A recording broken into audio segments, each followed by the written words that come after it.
Good afternoon, everyone. Oh, good morning, excuse me, I'm sorry. It's not afternoon yet. Good morning. Good morning. Good morning. Thank you.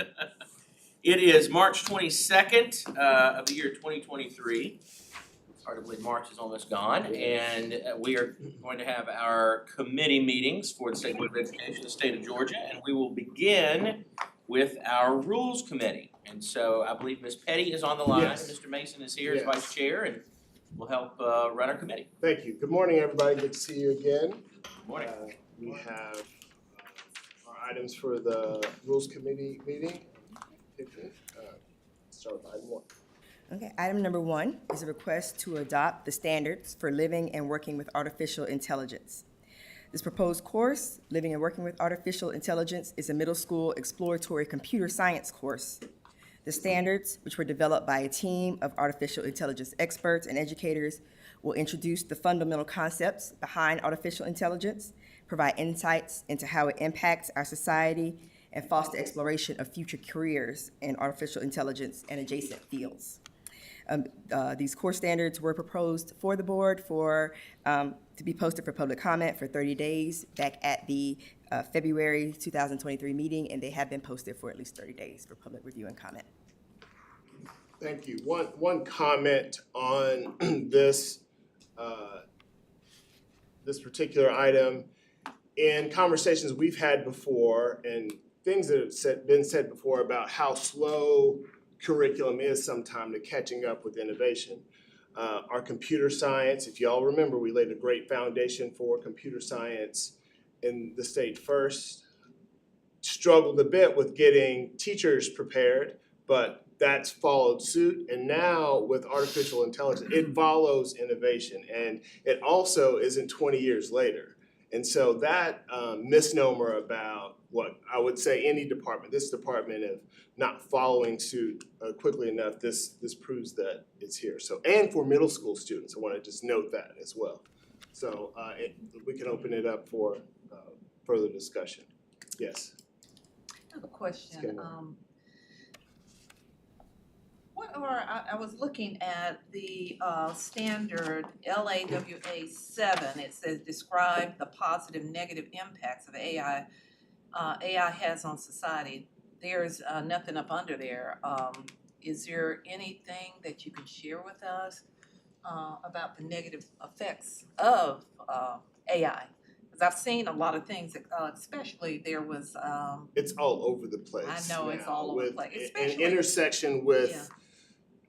I'm sorry. No. I mean, with education, and particularly how it involves spell check. Let's think about that. How machines can evolve spell check. Right. That evolution has Yeah. created the ability to create art, create essay, create you enter input, and the machine can it has learned to mimic Yeah. indicators and has algorithms to back those up, so it can produce something Yeah. as if a human thought. So just with that in general, just with that ability in general, there's a lot of impact that on appropriate levels for middle school students, Ms. Kenmore, I think we don't want to. There's plenty that they interact with AI in their lives that they can recognize challenges, and societal impacts on like how it could the decision-making process if it's not monitored properly. I think Right, and that's my yes. point right there, the proper monitoring, because I know I've seen a lot, I've read a lot about AI, and I know we interact with it on a daily basis in places we know, other places that we're not familiar with. And there's a lot of data collecting going on through AI, because in order for AI to be able to process properly, it takes information, it analyzes it, and it continues to learn, so to Yes. speak, as it goes on. But I know there's been issues across the country with it, with schoolwork, with kids. That's You what know, I was talking about. And Yes. and we need to have guardrails to Yes. make sure that our kids are able to function Absolutely. outside of it because, In a legitimate way Exactly. that meets the real needs of, in this case, we're talking about ELA standards.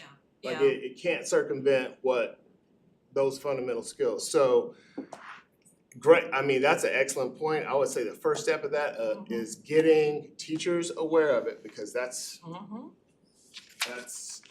so creating, you know, instructional materials and information around that is step one. And then getting middle school students aware that it impacts them, because a lot of systems are built where you know, they design it so you're not aware of it. Because it's about efficiency and, you know, making selections, what your Netflix, like what you should choose on Right. Netflix, that's Yeah, machine I know, it learning. automatically, yeah, the AI and everything. And also in LAWA, it lists what it asks, it talks about the 6 criteria for ethical design. Could you give us those 6 criteria? It doesn't mention it in the standards, but I would like to know, what are they? Isn't that just listed right there? It's in the sentence, after the colon. Okay. All right, Is that right?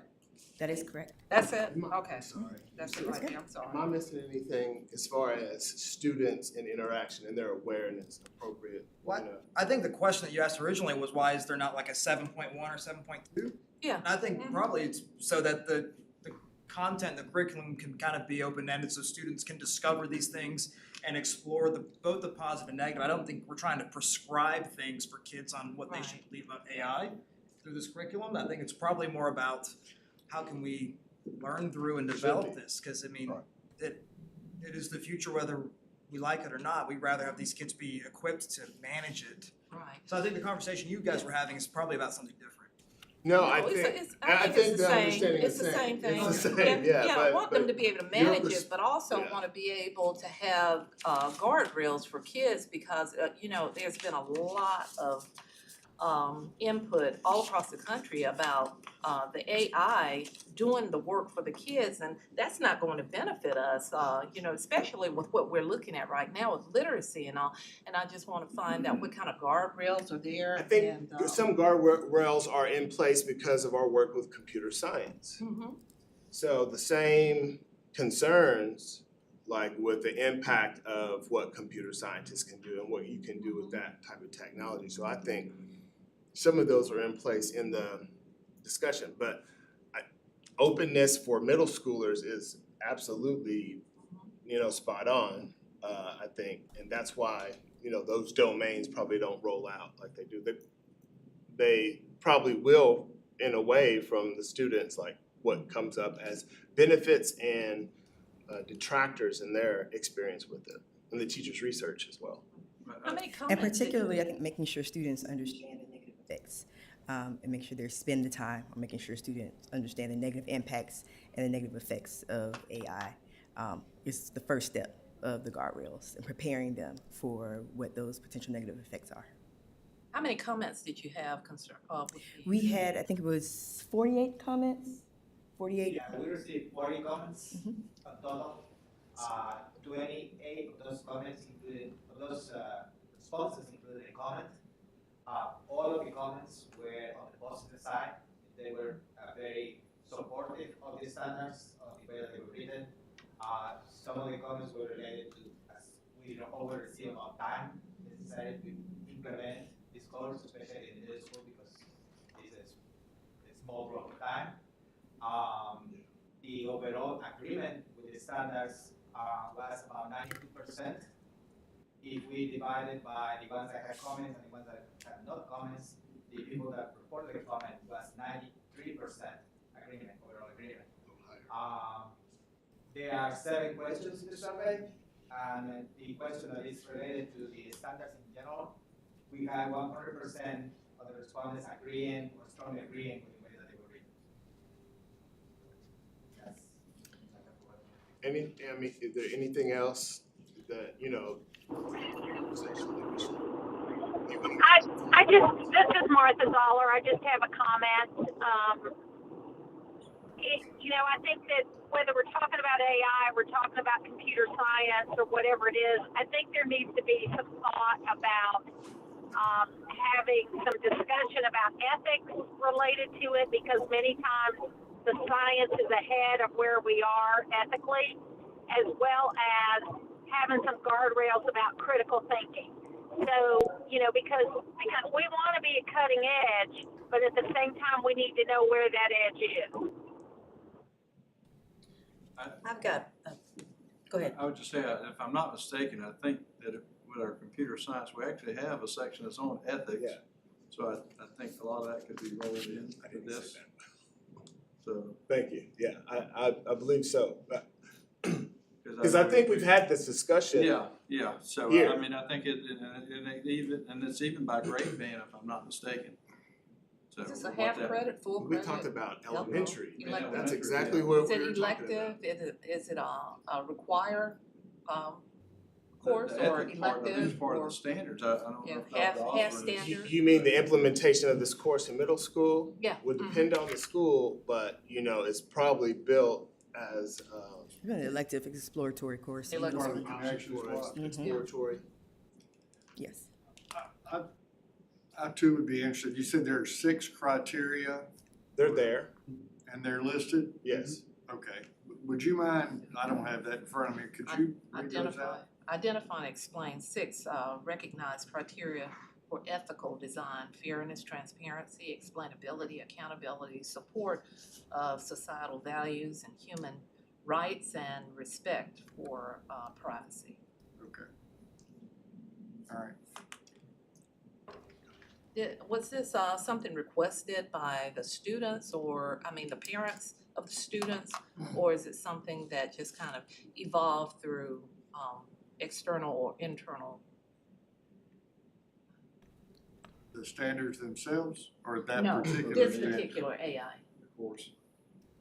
How did it come through how did it come through the DOE?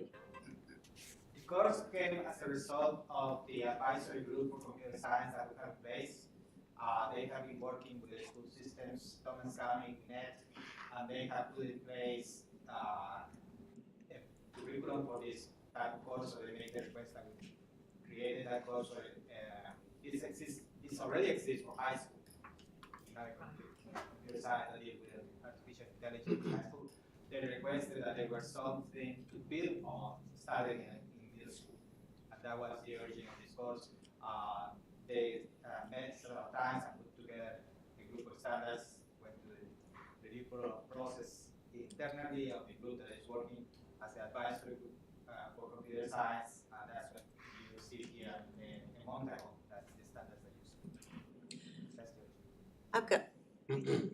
I've got a follow-up on the standard development, the team for living and working with artificial intelligence, and looking at the names of the organization, we do have University of Florida, Carnegie Mellon, Max, I can't say that, Max Burrell, but we do have Clayton County Schools, the lead middle school computer science teacher, and we have Douglas County Schools, the middle school computer science teacher, and Thomas County Schools, and we do have Angela Ingram is from DOE that was part of the working group, along with 2 Googles, 2 charter school, and that was a student, and then a guy from Seismic Georgia Tech from Yes. STEM. So my question to that is, do we have anybody here or there from the school systems that have worked on this, or is Angela here to speak to? She's here, She's actually calling for another week. Yeah, Andy's not here. okay.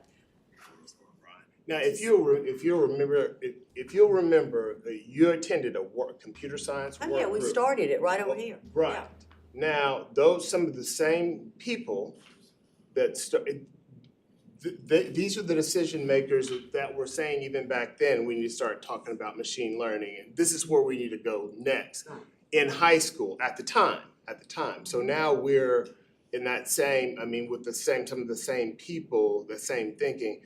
This is all logical from where we started then with computer science. Well, yeah, I mean, we Yeah. started with math teachers that we were trying to recruit to be computer We're science trying teachers. to, Yeah. and making now- it, but also making it appropriate, grade level appropriate. Because superintendent just reminded us, we had that discussion about grade bands. Oh, yeah, most definitely. For that reason, because at the same time, you're trying to fit in appropriate math language, that computational thinking. So, Just wanna make sure, guardrails and all are in place because, They're doing our it. kids are That's the way it's leaning more and standard. more on AI and wanna make sure that they're continuing to be, independent, thinkers and able to acquire the skills necessary to prosper, even outside of the AI. And I know young kids are really at risk, with leaning on AI for these particular things. And so I just that is my biggest concern. I just wanna make sure that our kids, are able to, be able to do the schoolwork necessary and acquire the educational skills necessary for them to prosper and do well without being at risk of leaning so much on AI that they can't function without it, you know what I'm saying? yeah, I So- do. And I think that just with my experience, my professional experience in schools, when students have an understanding of how devices work. When they understand that and the ethics, the foundational ethics behind it, they're also curious about how it all works. And students that are exposed to computer science and artificial intelligence, they're gonna know as much or more than their parents will about how they're being impacted. It's by design of you read the standards. There's a lot of critical thinking in all 6 of those categories. There's a lot of different modalities that they're gonna have to learn in to be able to interpret these things, to communicate about these things. It's all built in, I would say, into, just go back to how literacy is in computer science. It's a language. Yeah. Like that, this is the foundation that this comes from, okay? So I appreciate those concerns because you have all these other inputs coming in from news and other places about, what's happening in the AI industry. That's a whole other conversation, but their awareness is the foundation. And the teacher's ability to be able to talk about it with students and their colleagues and I think is a great foundation in middle schools. This does not happen a lot in middle schools. They don't, Right. a lot of schools don't have the space and time for it.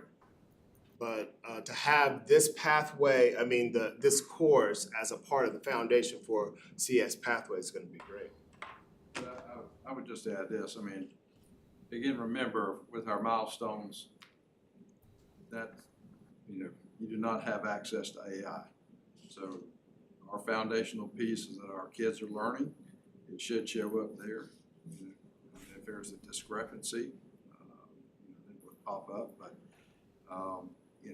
again, I think that as mentioned, we have our foundational piece as far as ethics is concerned, what that looks like.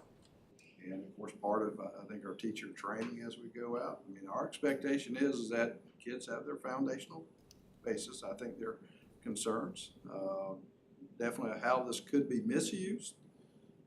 We've seen that. And I think it's always prudent that we look at it from a standpoint of what's the potential negative that's out there. But I think in conjunction with this, we're looking, will this become part of business and industry? Is it something that they're going to be It's using? already. Well, it's already there, but I think again, it's just like any form of technology. I think we just have to be mindful of how it is being used. So it's, again, our kids need to know foundationally. They need to be solid. Can I read? Can I do math? Can I be critical thinking? It's just a tool, but I think we have our ethics, stuffed up by grade level, and we can incorporate that into this anytime we, have something that has technology tied to it. This continues to be our expectation, and be powerful. And if we need to add to that list, And I think we, pull that up and say, hey, is it something that we need to make an adjustment? So, Dr. Taylor, like I said, we could do that. I mean, maybe it's something we look at that as we begin to think forward, let's review that set of standards and see if it needs to be any additions that would be made based on the new technology that we do have. And I And I'm think, sure that, sorry. no, Go ahead. I think that was my question about our districts that are doing it. And Richard, the teacher and the student, maybe if we could touch base with them too and say, hey, what do you see will be the strengths in this? Where will the hiccups be? What can we do to help sort of mold this and shape it to the area that because it's already in business and ethics and important guidelines are necessary in business. So that was my question. And maybe we could have one of the organizers, a couple, speak to it as we, Yes, and the CS Advisory Committee can Yeah. discuss this, and probably will discuss this, so. how many are on there now? We started out with There's- 10, remember? In that room. Is it 100 now? It's not 100, but it's grown. It's the How last many- meeting, I don't know if Brian's available. Last meeting, I don't know, you presented at that last meeting, didn't you? No, that was the meeting before last. Yeah, Yeah, he's got a rather large committee. it's, it could be, yeah. It's a good group. Dr. Tatum, could we add that? And Superintendent, could we add that maybe to the list that we check in with the schools and the teacher? Check in with what schools? Well, there were 3 I'm not looking at the organizers. list. You're talking about Yeah, just that, those members of the panel that wrote the standards. Yeah, just check in with them and And- see and how as they start to go into effect, how they're working. During implementation, Yeah, that's what during you're saying. implementation. okay, I Yeah. just want to be clear on what Yeah, your thank you, request is. thank you for Yeah. noting that. Just wanna, Yeah. mitigate the negative consequences, especially with kids so young in their brains and such a formative brains. state and everything. So what you two, it's really, let's start looking from the very beginning and get feedback along the way as they're going. But when they implement, that's definitely something that there'll be evidence of. And I think you start by looking at the student work. And that, that's too far down the Yeah. weeds too. So, okay, item Good 2, input. is it okay? Can we move to item 2? Is that I'd okay? really like to have more than 40 comments on this, so, yeah. Well, Yeah. this Yeah, is get not it a out course that's All taught of it. Everywhere. Yeah. Yeah, It's and they a won't, bridge. it's I middle know. school, they won't, Yeah, I know, it'll Yeah, be they won't. elective and all, and yeah. this is the Yeah. beginning, it's opening up the opportunity, just like with CS. Yeah. I promise we've had these conversations about Yeah, CS. data mining, just wanna Yes, make all sure of all that. of that's protected, Mhm. seeing all of that going forward, Yes. so. just a procedural question. Now that we're done with this, are we moving this to the consent agenda or are we See, gonna? So that's, I'll leave that open. Are we okay with moving, committee members, are we okay with moving this to the consent agenda? I think so I am with what Superintendent With Wood this mentioned. discussion? Yeah, with the discussion, knowing that there's a follow-up with that, yeah. Okay with That's just- everybody? Okay. So, we'll move this one to the consent agenda, thank you. All right, item number 2, Well, wait a minute, no, I'm not really, on board with moving it to the consent agenda, cause I just like to hear more. Pull it for a Okay. separate vote. Separate vote, okay. I certainly will yield. I'll yield because We'll pull it for a One separate person vote. wants it And pulled. yeah, it's Yeah, pulled, one, yeah. Item number 2 is to request an amendment to State Board Rule 160-4-7-.03, Child Fine Procedures. This rule is being amended to align with the Federal Individuals with Disabilities Education Act, IDEA, and its implementing regulations. The proposed amendments remove the requirement of interventions prior to referral to special education for suspected disabilities. Our current rule requirements exceed the IDEA, and making this amendment should significantly reduce any delays in students receiving special education services as allowed in IDEA. At the February 2023 meeting, the State Board approved the initiation of this rule to be posted for public review and comment, and the rule has been posted for at least 30 days.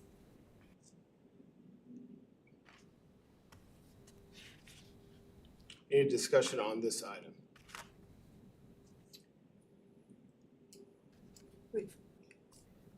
Refresh us of why we, the interventions prior to referrals were all struck. I'm sorry, what was the question? Refresh us as to, on the red line, why were the interventions prior to referrals, why were all of those struck? Were they added in another, in the non-red line? So that is part of the amendment to strike the interventions prior to referral. Oh, okay. So now it reads, you see how it reads I now? got it, I got Okay. it. A little slow here. That's your questions. Any other questions on this one? Item 2? So we'll move this one to the consent For a agenda. separate vote, because it's going for adoption. Okay, so one, yeah, so this one for a separate vote.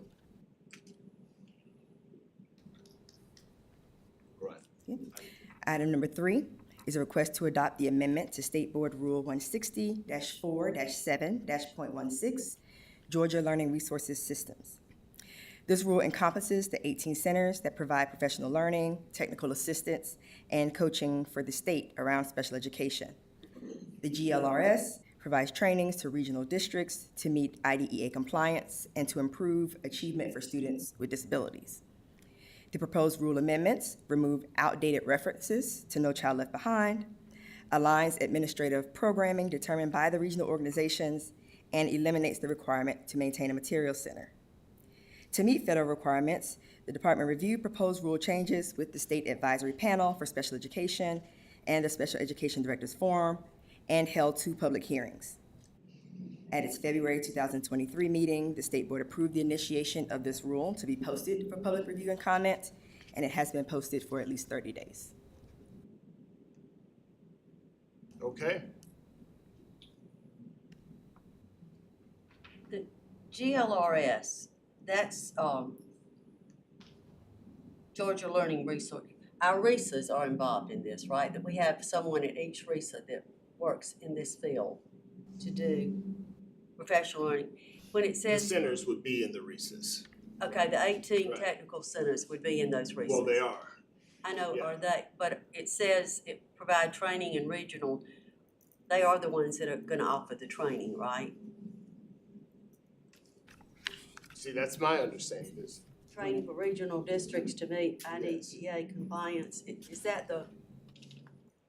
Is that in the, let me go back to where I was. Question is whether the GLRS. but I think I could restate it. I believe is that are these the 18 centers organized by regions to offer the trainings? They And are. explaining a bit how that's organized.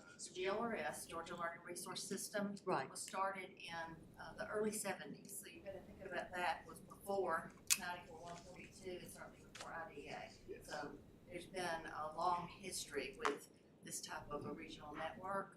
You associate them with the RESAs because most of the RESAs serve as fiscal agent and they're usually housed in the same building. Think about it like the special education arm of the RESA. Oh, yeah. That's the way I think about it. Okay. There are 18 regions, and that was just because they split First District into 2, they split the metro area into 2. You know, that's the reason, but they're really all aligned back to the 16 RESAs. And so we fund them totally federally through a contract, each one. It has our state priorities, and we let them have their regional priorities because those may differ across our state. And, of course, they get paid by reimbursement. Right. But they are our trainers. So the work that we do from the state level, we're able to reach out to the regions. Our special ed directors, of course, they're the point of contact for all of them, along with somebody that's representative from here. And our districts love them because they're the first call that they can make. And they also are even providing coaching in new teacher classrooms all the way down to the classroom level. So we're real proud about that. Oh, yeah, I was just confirming that those were our RESAs when it said regional areas, because that's what they do. That's what they do. They're the Lego. Okay, thanks. Any other questions on item 3? This is for an adoption. Yes, so pull for separate vote. Right. Okay. Item number 4 is a request to amend State Board Rule 160-4-7-.18, grants for services. So this rule includes information and requirements related to 3 state grants: the Grant for Residential and Reintegration Services, the Grant to Access State Interagency Service, and the Grant for Low Incidence Program Services. The rule amendments related to the Grant for Residential and Reintegration Services provide clarity on the locally funded portion of the grant and allow for a greater reimbursement for residentially placed students if funds permit. The amendments related to Grant to Access State Interagency Service update the names of state agencies and specify the costs permitted as a result of the grant. The rule amendment omits language related to the Grant for Low Incidence Program Services because this grant no longer exists. Again, to meet the requirements, Department of Education reviewed the proposed rule changes with the State Advisory Panel for Special Education and the Special Education Directors Forum, as well as held 2 public hearings. At the February meeting, the board approved the initiation of this rule to be posted for public review and comment, and it has been posted for at least 30 days. Thank you. What were the comments on this? Do we have any? We did not have any from this public comment period, mainly because they'd had so many public comment sessions prior to, but I'm sure Ms. happy to share any comments from their previous public comment sessions.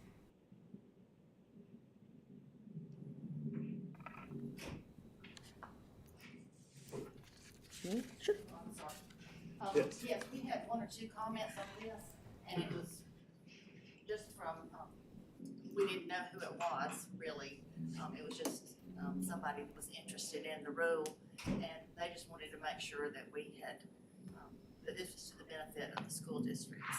Of course, we believe this is because we're able to flow more money to the school districts about the reimbursement for residential programs where they're needing to provide those to students, as well as the high-cost grant and the low-incidence grant are really for the same thing. So the low-incidence grant that's a part of this rule has not been utilized for years, and it's just to try to clean that up. But about 2 comments, and they were not negative in any way.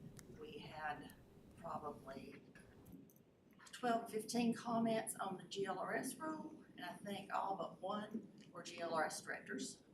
And they were just worried about some of the wording in the rule, and that kind of summarizes those 2.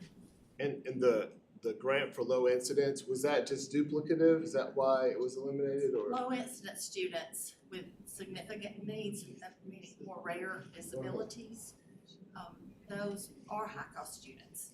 So somewhere along the way, long before I was director, it was decided not to offer low incidence, even though that was written in the rule, and that the high cost grant replaced the same thing. Thank you. Any other questions or comments about item 4? This is for adoption, Yes. and with that, that would be all of our items for Rules Committee today. All right. Thank you all. Thank you, Mr. Mason. It looks like we have 4 items that will all be separate votes, nothing that's consent, All, correct? well, now all separate votes. Perfect. All right. Thank you much. At this time, it appears we do have a need to go into executive session for the purposes of discussing personnel and legal matters. I'll entertain a motion at this time. Second? Second. Any discussion? All in favor, please signify by saying aye. Aye. Opposed? All right, we will recess to executive session. We will hopefully be back for district flexibility at 12:45. So we'll see you all in about 40 minutes. Hopefully. Okay.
Was as Larry Winter used to say very appropriately. All right, this time I'll entertain a motion to come out of executive session.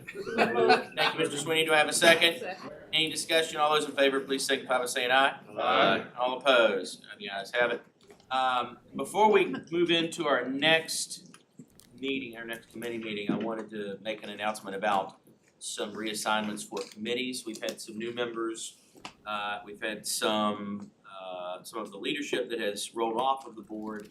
And so I wanted to let everyone know that Nick and Rich Vidaris is here for his first meeting today. Nick is joining us on the Matrix, and of course he was sworn in before last month's meeting. Rich was sworn in before this month's, and so we welcome you to your first meeting, and the hazing will begin earnestly. So Nick and Rich will both serve on the Budget Committee, which will be meeting here in a few minutes. And they both will be serving on the Charter Schools Committee, the District Flexibility and Charter Schools Committee, which will be the next meeting that we have. Also, Mr. Scott Johnson was Vice Chair of Budget, and he has rolled off of the board. And we thank him for his service. And I have asked Mr. Frank Griffin if he would serve as Vice Chair in that role on Budget. Mr. Donaldson will continue to be Chair. And so we will roll with those changes. And there's nothing further. Mr. Sweeney, if you have a quorum, you can begin with Mr. Let's go. Thank you, Mr. Chair. We do have a quorum, and then I will turn this over to Taylor for the first item for District Flexibility and Charter Schools Committee. Thank you. The first item for this agenda is to request approval for the charter school renewal for Leadership Preparatory Academy.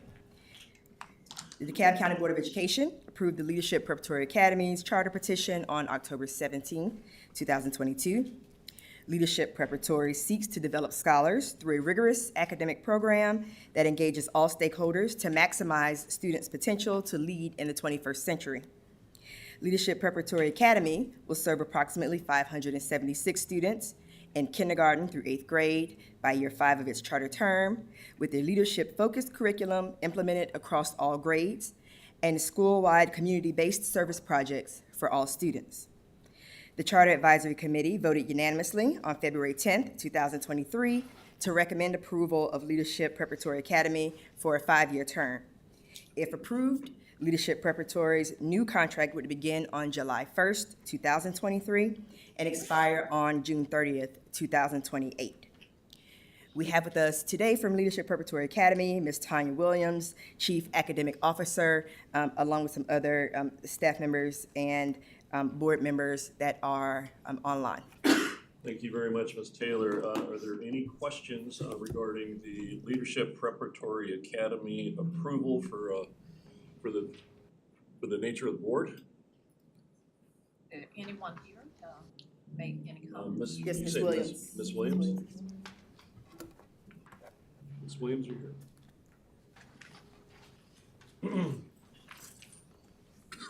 Good afternoon. Good afternoon from Oh, the Ms. Williams, how are you? great part of DeKalb County. Thank you very much. Do any members of the board have a question for Ms. Williams? I'd just like to hear a little bit about your school, Leadership Preparatory Academy, something that you would like to share with all of us for us to know. Well, good afternoon. Thank you all for the opportunity to continue to serve the students in DeKalb County. I've been in the charter world for about 12 years, and it's been an exciting opportunity for me to be able to serve children in a different capacity. One of the things that I would like for you to know is just the resilience of our community and our students, especially after we have all come through a pandemic. Our parents and our students really rallied together to make sure that we can continue to provide the kinds of educational services that we've been able to provide to students. More recently, I was taking some students down to Fort Valley State University, and I heard a student yell my name from across the campus, and of course you go, uh-oh. And when the student approached me, she says, "Do you remember me?" And I said, of course I remember you. And she went on to tell me what she was doing. She's president of the NAACP organization down there, involved in the Student Government Association. and just thank me for the foundation that she had at Leadership Preparatory Academy. So she's always been an excellent student, but that was really a good data point for us. And I came back to the board and I said, we've got to figure out a better way to track the success of our students. So academically, we know that what we're doing is really impacting the lives of kids, and it's showing up at that post-secondary level. So we're excited and hope to be approved so that we can continue to do the good work that we're doing for the students in DeKalb County. Thank you. Thank you very much. Any further questions? So without objection, can we move this to the consent agenda? All right, you'll have a favorable vote tomorrow. Thank you. Thank you so much. All right, Ms. Taylor, please discuss the Globe Academy. The Globe Academy is seeking a renewal of its charter contract. Again, the DeKalb County Board of Education approved the Globe Academy's charter petition on October 17th, 2022. The Globe Academy seeks to foster global learning opportunities through balanced education for children of all backgrounds. The Globe Academy will serve approximately 1,204 students in kindergarten through 8th grade by year 5 of its charter term, with a focus on dual language immersion programs in Spanish, French, and Mandarin, and experiential learning implemented across all grades. The Charter Advisory Committee voted unanimously on February 10th, 2023, to recommend approval of the Globe Academy for a 5-year term. And if approved, their new contract will also begin July 1st, 2023, and expire on June 30th, 2028. From the Globe Academy, we have Mr. Drew Reynolds, the board chair, who's here. Is he here in person or online? He is here in person. Mr. Reynolds, could you please step up to the podium?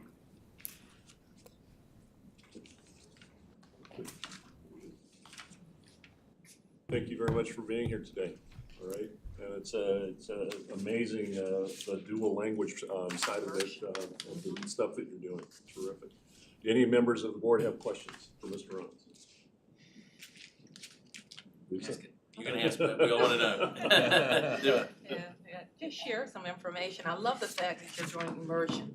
And that is something, my son lives in Germany, and that is something that they do in all the schools there. All the kids are immersed in some type of second language, usually English and another language. So I love the fact that you have 3 immersion languages. Can you just tell us a little bit about what's going on and the progress and great things that are going on at Globe? Of course, well, thank you. Well, as always, ni hao, bonjour, buenos dias. Como siempre, es un placer estar con ustedes esta tarde. It's great to be with you this afternoon to share a little bit about Globe Academy. We've been doing dual language immersion for 10 years now and are excited to continue that mission in serving DeKalb County students to become globally minded citizens. We have a 3-track model with French, Mandarin, and Spanish, as you know. And as a story for that, I actually had an opportunity to attend a school function last week, our Francophonie Day, where we had all the students who were involved in the French immersion put on a performance for the community and for their parents. And they were all coming through talking about all the different French-speaking countries and holding up the flags, singing songs representing different areas of the French-speaking world. And it spoke so much to really what this mission is about, which is not just preparing students to be bilingual and multilingual, but to prepare them to be globally minded citizens. And as the United States and increasingly Georgia as well becomes more global in focus, we hope that our school is able to help fulfill that mission. So thank you. Merci beaucoup. Merci. Terrific. Any other further questions or comments? All right, without objection, can we move this to the consent agenda? See. Oui. Muchas gracias. Okay. Thank you. Thank you very much. All right, Ms. Taylor, if you could bring us up to date with Wesley International Academy. Thank you. Wesley International Academy is also seeking a renewal of its charter contract. The Atlanta Public Schools Board of Education approved Wesley International's charter petition on November 7, 2022. Wesley International Academy seeks to develop the whole child through an international lens focused on academics, language acquisition, and a better understanding that personal wellness is integral to student success. Wesley International Academy will serve approximately 824 students in kindergarten through grade 8 by year 5 of its charter term, with a focus on implementing an international baccalaureate program and Chinese language instruction in all grades. The Charter Advisory Committee voted unanimously on February 10th, 2023, to recommend approval of Wesley International Academy for a 5-year term, and if approved, their charter contract would begin on July 1st, 2023, and expire on June 30th, 2028. We have with us, I believe, in person from Wesley International Academy, Adrian Hunter, the board treasurer, Mr. John Marshall, executive director, and Rachel Goodman, principal, along with, they have several board members and staff members that are virtual as well. Right, can we have them stand up and then have one of the people come up to them? They can select who they would like to come up. All right, it's great to see you all. Thank you. Thank you for what you're doing. If you could share a little bit about the school with us? Sure. Good morning. I'm Jason Marshall. I'm the executive director. And I'm excited and thrilled to be here with you. Excited to know that we're going to get another 5 years to work with students here in Atlanta Public Schools. And I think if we're going to win any award, it'll be the award for bringing the most people with us, because we're full here on the front row and virtually. So Wesley's probably the school closest, your closest neighbor, right down the street. As said before, we offer Mandarin Chinese, and we're also going to begin soon to offer Spanish and STEM. We're seeking that certification. We're really looking forward to it. And I will say this, I actually didn't have prepared remarks this morning, but as I stand here before you and think about it, I think the thing that I'm most excited about, or I have been most excited about, is going through the process of renewal. Every 5 years, really delving back and looking at what you've accomplished, what remains to be done, and where we can go. And certainly coming out of the pandemic, or prior to the pandemic, I think we made some great gains. And now coming out of it, as many schools are having to do, we're having to bear down and approach what we do differently. So it excites me about the team that we have here. It excites me, the support that we have from our board and the community, and I look forward to moving forward with Wesley. So thank you so much. The initial cohort that you have, how big is that? How many students? The initial cohort? Sorry, the initial enrollment? We usually hover around 800. I think this year we're about 754. Right. It's K through 8? K through 8, yes, sir. K through 8. And then how soon do you think you're going to have that accreditation on the STEM and the Spanish? I'm hoping before June of 2025. Any other questions? I have a quick question, or just an opportunity. I'd like to give a few members of your team to be able to reflect on probably the last 5 years and the 5 years ahead, if this is approved, with how your teaching and learning system can improve moving forward. Okay. So just a reflection. Sure, anyone online or here. Just because everybody's here, I'd love to give them the opportunity to be able to be reflective if they'd like to. Absolutely. So I'll defer to Ms. Goodman, our principal.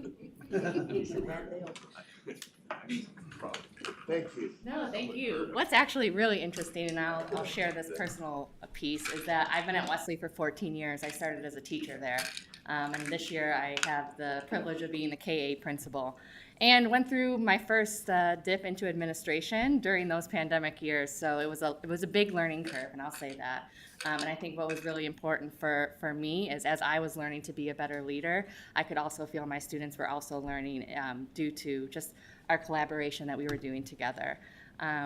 One thing that I'm really, really proud of that I saw come out of the pandemic and through this process is I heard other schools highlighting what was really powerful for me.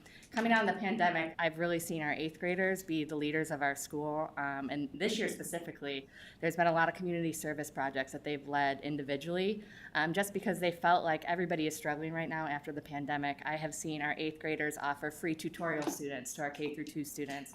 I've seen our 8th graders offer school cleanup, community projects, installing those public little libraries in public parks. And it's been really, really powerful to see our students make just even, not necessarily see the academic on paper, what the data shows, but just as they grow as people and leaders in the school community. So that was really powerful.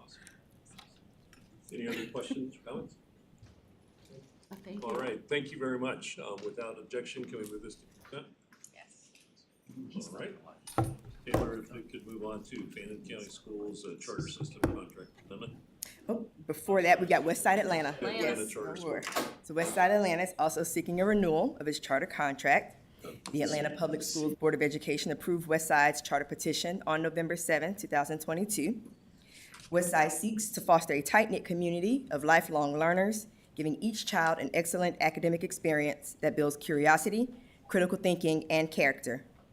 Westside will serve approximately 378 students in kindergarten through 8th grade by year 5 of its charter term, with a focus on service learning and community partnerships and project-based learning. The Charter Advisory Committee voted unanimously on February 10th, 2023 to recommend approval of Westside Atlanta Charter School for a 5-year term, and if approved, their new contract would begin on July 1st, 2023 and expire on June 30th, 2028. We have with us from Westside Atlanta, I believe Delana Reeves, the Executive Director, William Arterberry, the CFO, and Ms. Hannah Heck, the board member in person, along with a few of the board members and principals participating virtually. Okay, is anybody here? Yes, I believe Ms. Hannah Heck, William Arterberry, or Delana Reeves.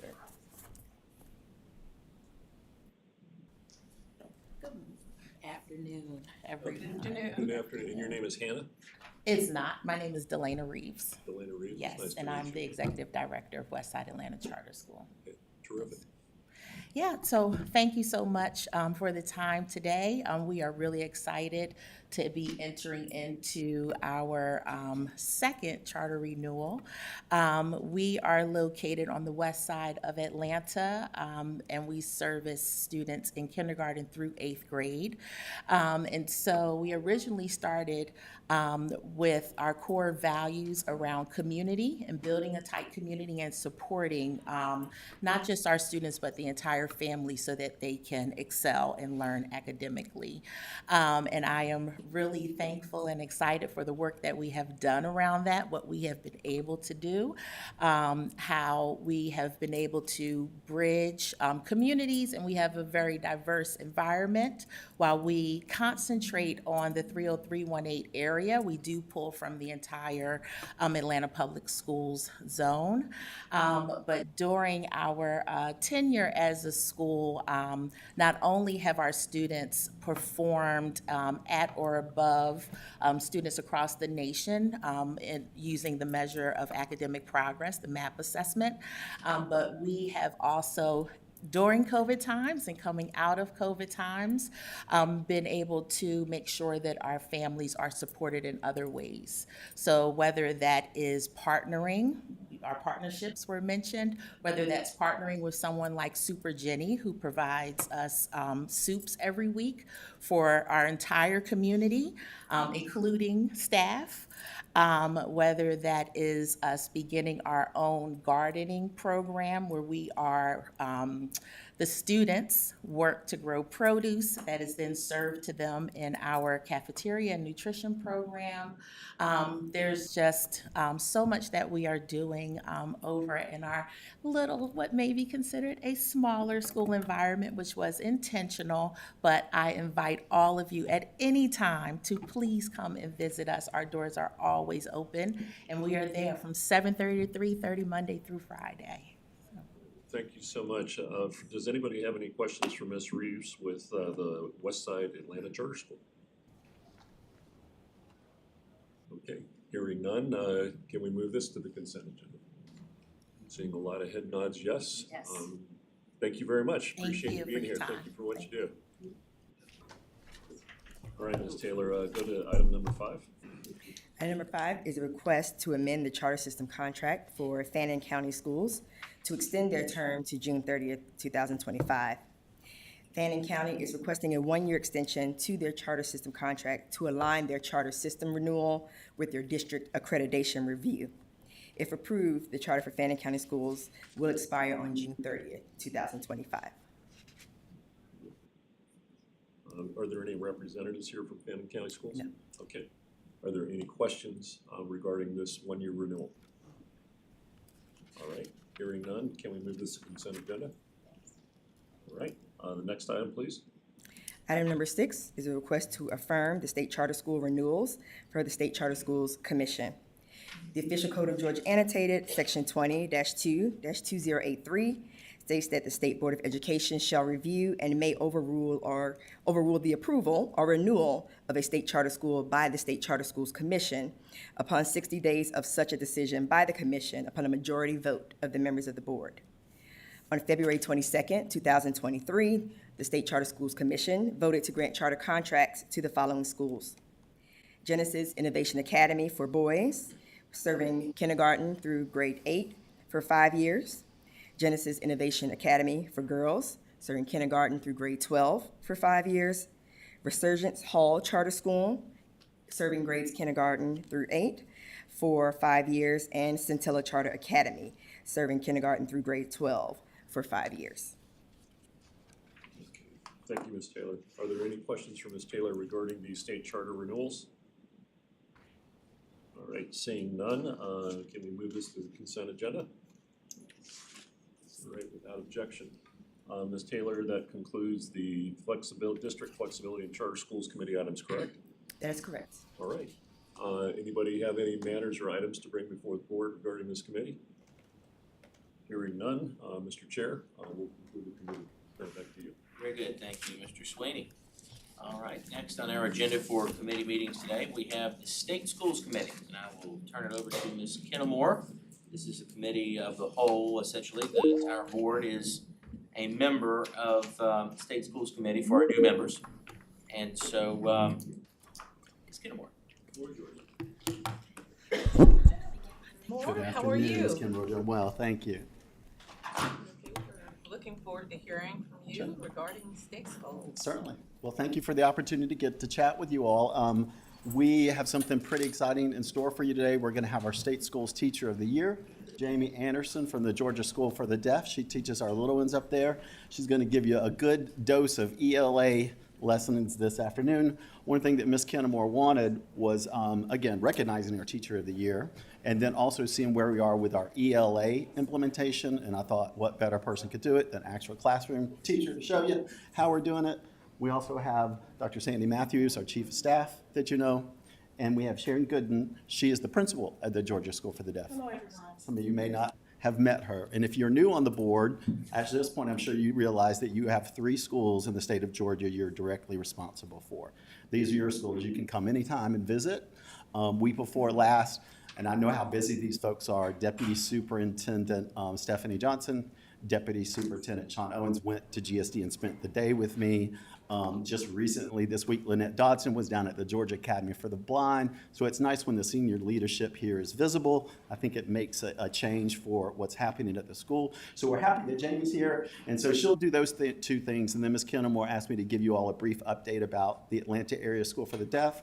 How have they been progressing this year, that kind of thing. So I'm going to turn it over to her. I'm going to ask John to go to the second. He's going to, there we go. So he's going to blow it up for you. There you go. And you just use the little toggle.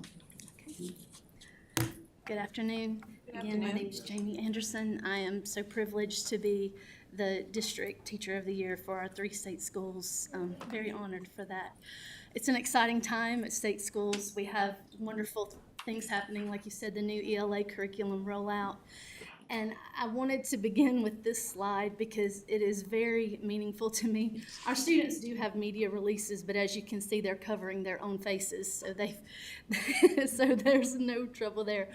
But this is very meaningful, and I will also end on this slide because it has great meaning to what we are doing and what we want for our students at Georgia School for the Deaf. So let me see if I can advance this. Okay. I did want to, of course, report on our ELA curriculum, but at first I wanted to explain to you one of the most important things that we do at GSD, which is our reading intervention, and how that connects so beautifully with our ELA curriculum. Our reading intervention uses a program called Fingerspelling Our Way to Reading. As you know, our students are bilingual. ASL, American Sign Language, is their first language. English is their second language. And we use those 2 in a balance to teach them and to elevate both of those at the same time. So I wanted to explain a little bit about this. This is what the program consists of, for our finger spelling, there is a finger spelling component and a reading comprehension component. And this is the finger spelling component. And they see pictures at the beginning, they just see pictures, and we finger spell the word, and they see it as a complete unit.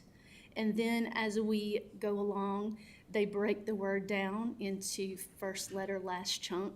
So it goes whole to part, which is a beautiful bilingual strategy that we use in everything.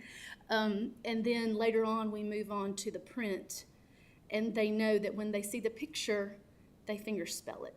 And when they see the print, they sign it. And it builds their L1 first language. I'll refer to L1 quite a bit. So first language. So this is what they will learn. As you can see, they are word families, the same way that hearing children learn word families, except we are working on finger spelling. And I've only added a few. There are usually 8, and it's usually divided into 4 and 4 or 3 and 5, and they are very similar, as you can see. There's just one, on the last chunk, there's just one letter different, the A and the I, which is purposefully done. So these are the words. If you will look at them for a minute, I would ask that you would indulge me in an activity. Maybe you would like to see what our students do, and I actually have an activity for you to do if that's permissible and if that's okay. Just showing you again, this is how the progression goes from full unit to breaking it apart to seeing it in print and signing it. That's the progression of how they do the finger spelling component. So, I have. Question. Oh, I'm so Please. sorry. That's all right. Yes. I'm just trying to separate, you said finger spelling in sign language, so Yes, sir. what is the division there? I'm guessing it's a finger spelling, doing Finger each spelling, letter? yes, sir. Finger spelling is a very, very important part of American Sign Language. It deaf parents finger spell to their babies. It is. They see it as a spelling skill, but it is also signs. There are not signs for certain words, and we finger spell them. My students in 3rd grade science, I've required them to finger spell Appalachian Plateau this week because there's not a sign for that. So they have to finger spell that. So in order to get to that level of spelling, we start with the basics and we move our way up so that when they get to 3rd grade and they see those words, that they can finger spell. It's a beautiful part of their language. It's an important component of American Sign Language. Again, I was trying to, because obviously, I guess, do you always have to finger spell, or is it just certain symbols or things look for Okay. words? Yes, sir. I may be jumping the part here of what you're doing, but I'm just trying to understand. Sure, no, please, let me, this is what I have for you all to do. And so these are the cards, if you'll excuse me if I may walk through here. These are the cards, and they're miniature because I couldn't bring my real ones today. My students are using them. So this is what they would see. And I have them, I can pass them all out to you. She has them. So these are the cards that they will see, and this is what we begin with. And I show the card, and the little girl blowing out the dandelion is wish. So we finger spell wish, wish. And they see it as a whole, and then they connect that not that is a one-to-one correspondence, but it just represents the word wish. But they're using ASL. They are using ASL to. For each letter Yes, of yes. wish. And so Wish. wish. Yes. Repetitive for each. Yes. Okay. And yeah. so what we would do is each picture comes up, we finger spell it. We finger spell it. They see WISH. They see it as a whole unit first. Wish, wish. They just get the finger spelling down. And then we move into breaking it apart and looking at the first letter, last chunk, the same way that hearing students do syllabication or they do CVC words, consonant, vowel, consonant words, that type of thing. We connect that to ASL, to their L1, to build that skill. So Dr. Matthews passed out an activity. So your T-chart has no words on it. It's just to help them start to separate the words. So if you will, in your envelope are your cards. And if I need to go back to the previous slide, I can, just so you can see. And then the previous one over that. So if you would just please go ahead and categorize your cards by last chunk.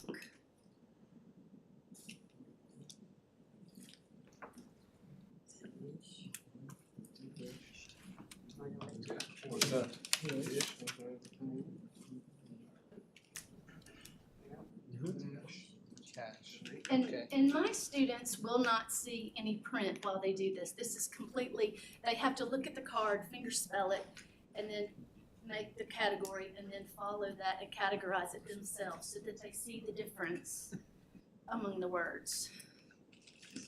So are we good? Okay. And then, like I said, we move on. We have the whole units, they have the words, they have the finger spelling, and then we move on to breaking down the words into, from whole to part. Let me see, that is not, okay, there we go. It's from whole to part.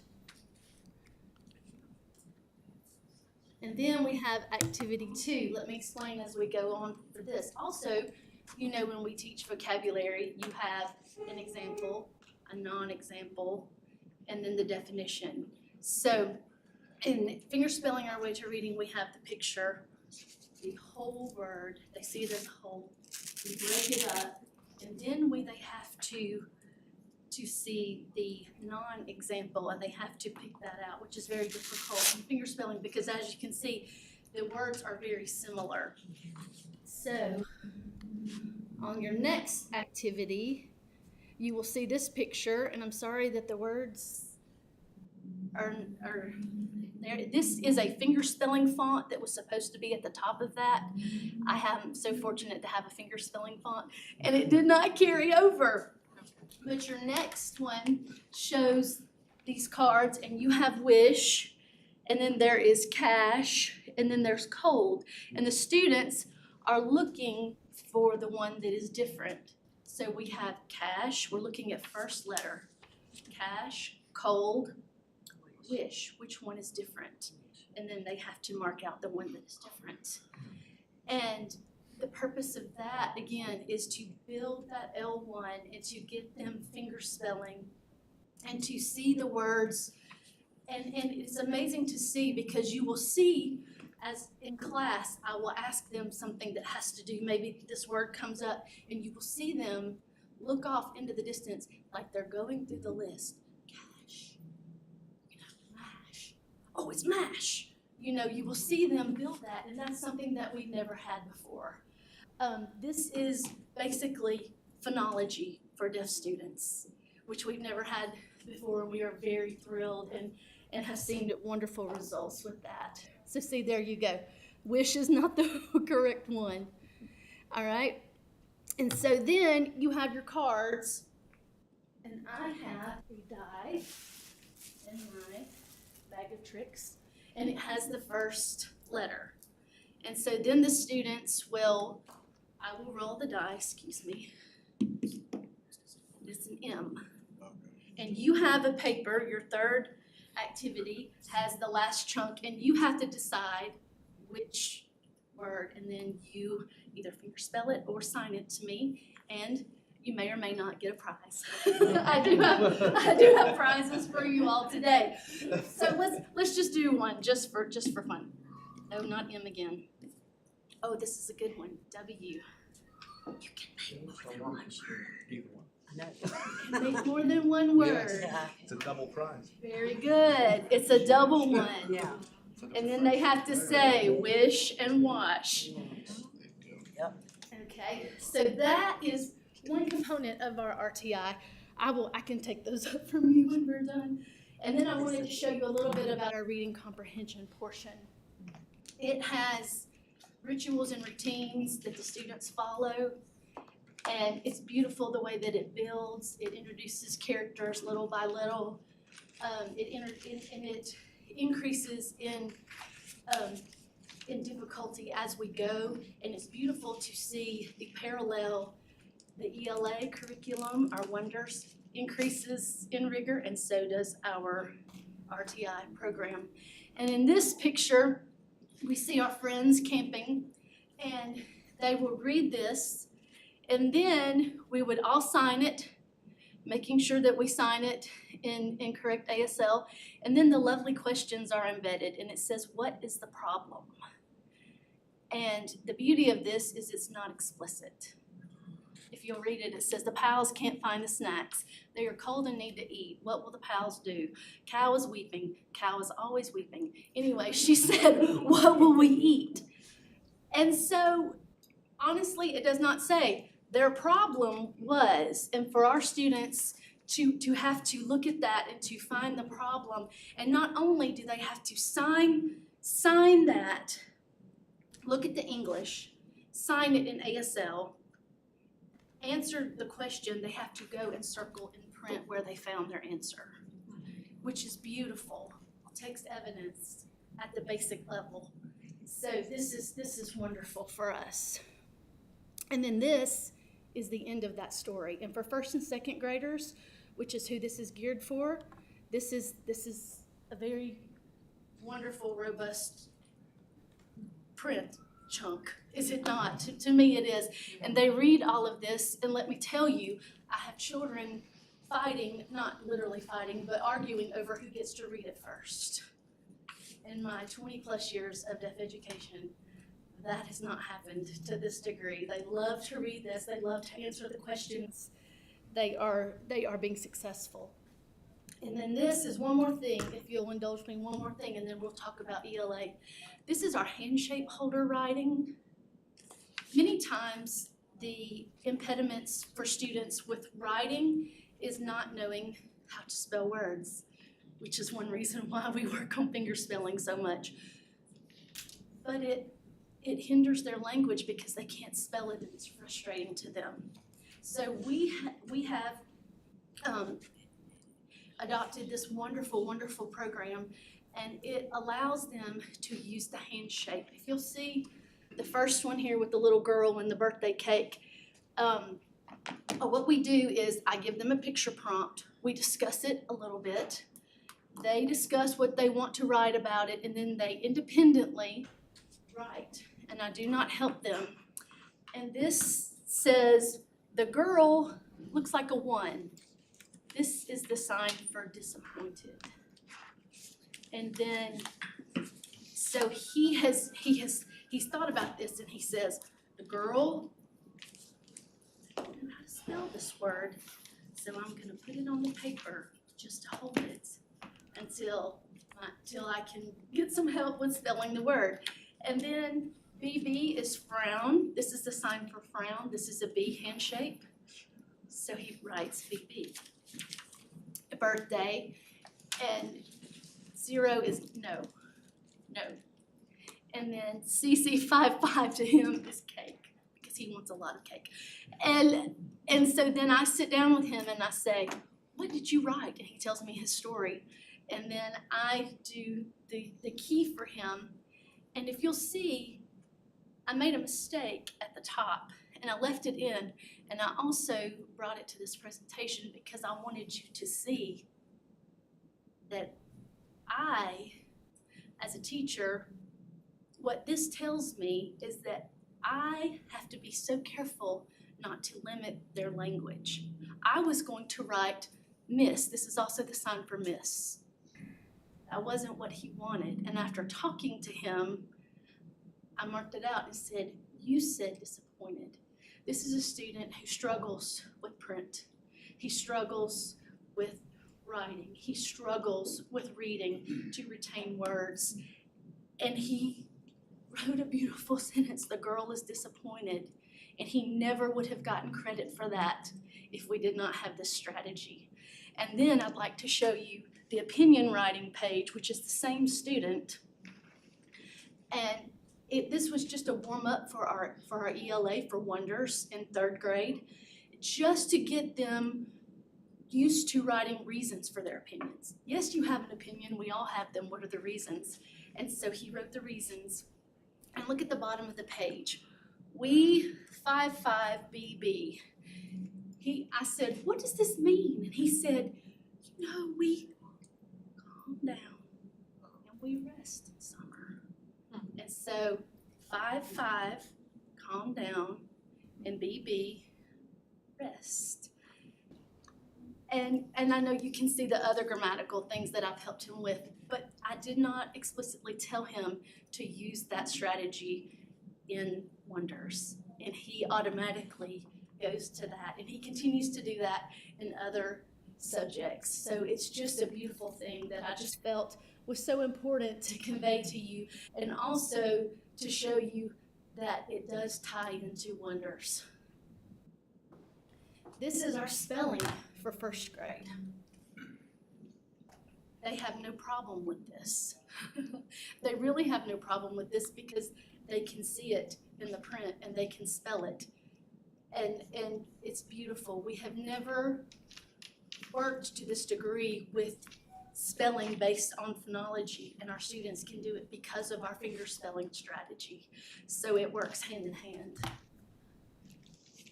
These are our learning targets for 1st grade for a week.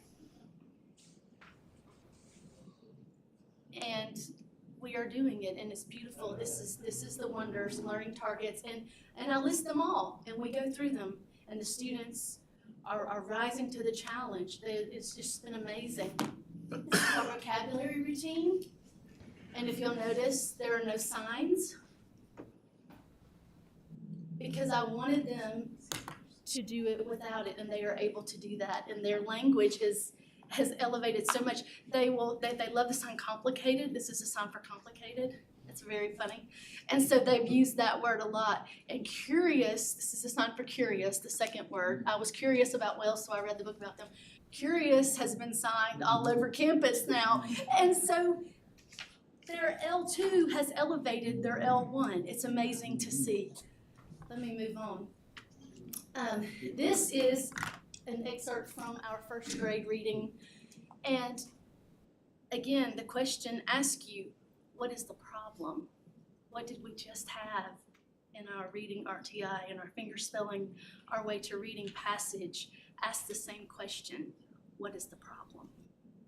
And again, it's not explicit because the horse is saying, so many hats, but none for me. They have to really discuss that and think about that and think, what is the problem? He wants a hat, he doesn't have a hat. And it's just been amazing how it has worked together. And what are some of the results? This is our John's Basic Reading test scores for our students. They have both the word list and also comprehension. Comprehension is on the bottom, word list is on the top.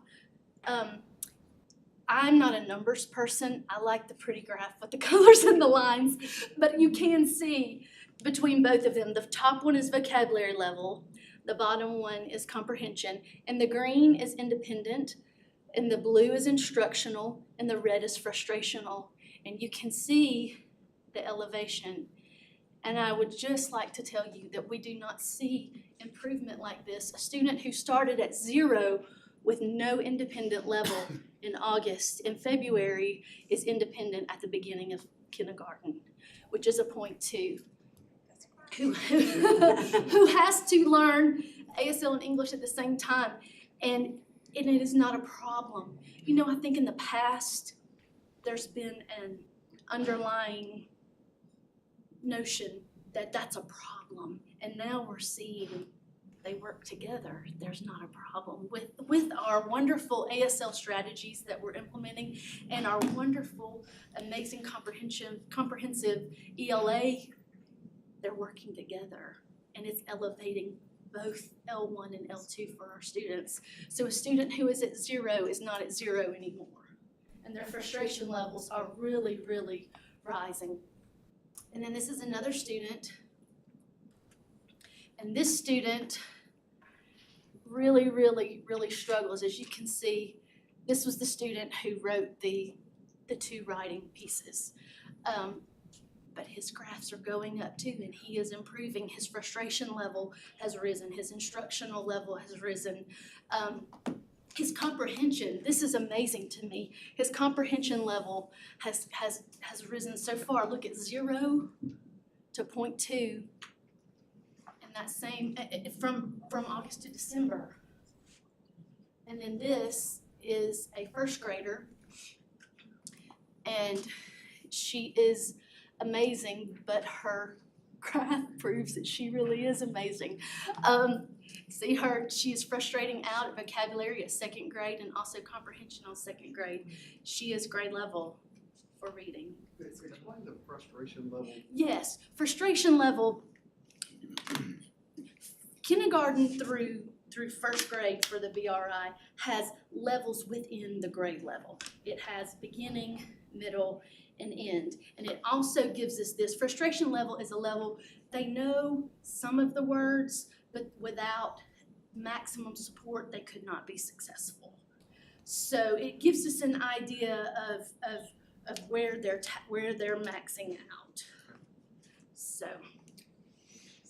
and then we come back to this one, and this is my favorite thing because this is something that I have never seen in 20 plus years of teaching, and it is students who are so confident in what they do that they close their eyes and finger spell. It is the hearing equivalent of "Look, Mom, no hands" for students who have to use their hands, and they have the confidence to do this. And like I said, I have students who, my turn, I'm coming up to read it. I've never experienced that to this degree in deaf education since I started in 2000.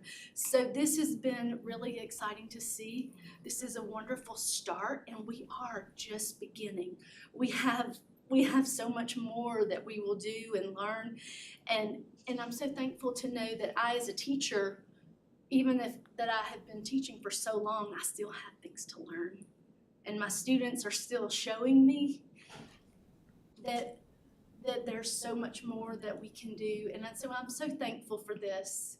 I'm so thankful for this image, that they are just so confident in what they're doing. And so thank you so much for giving me this time today. Thank you,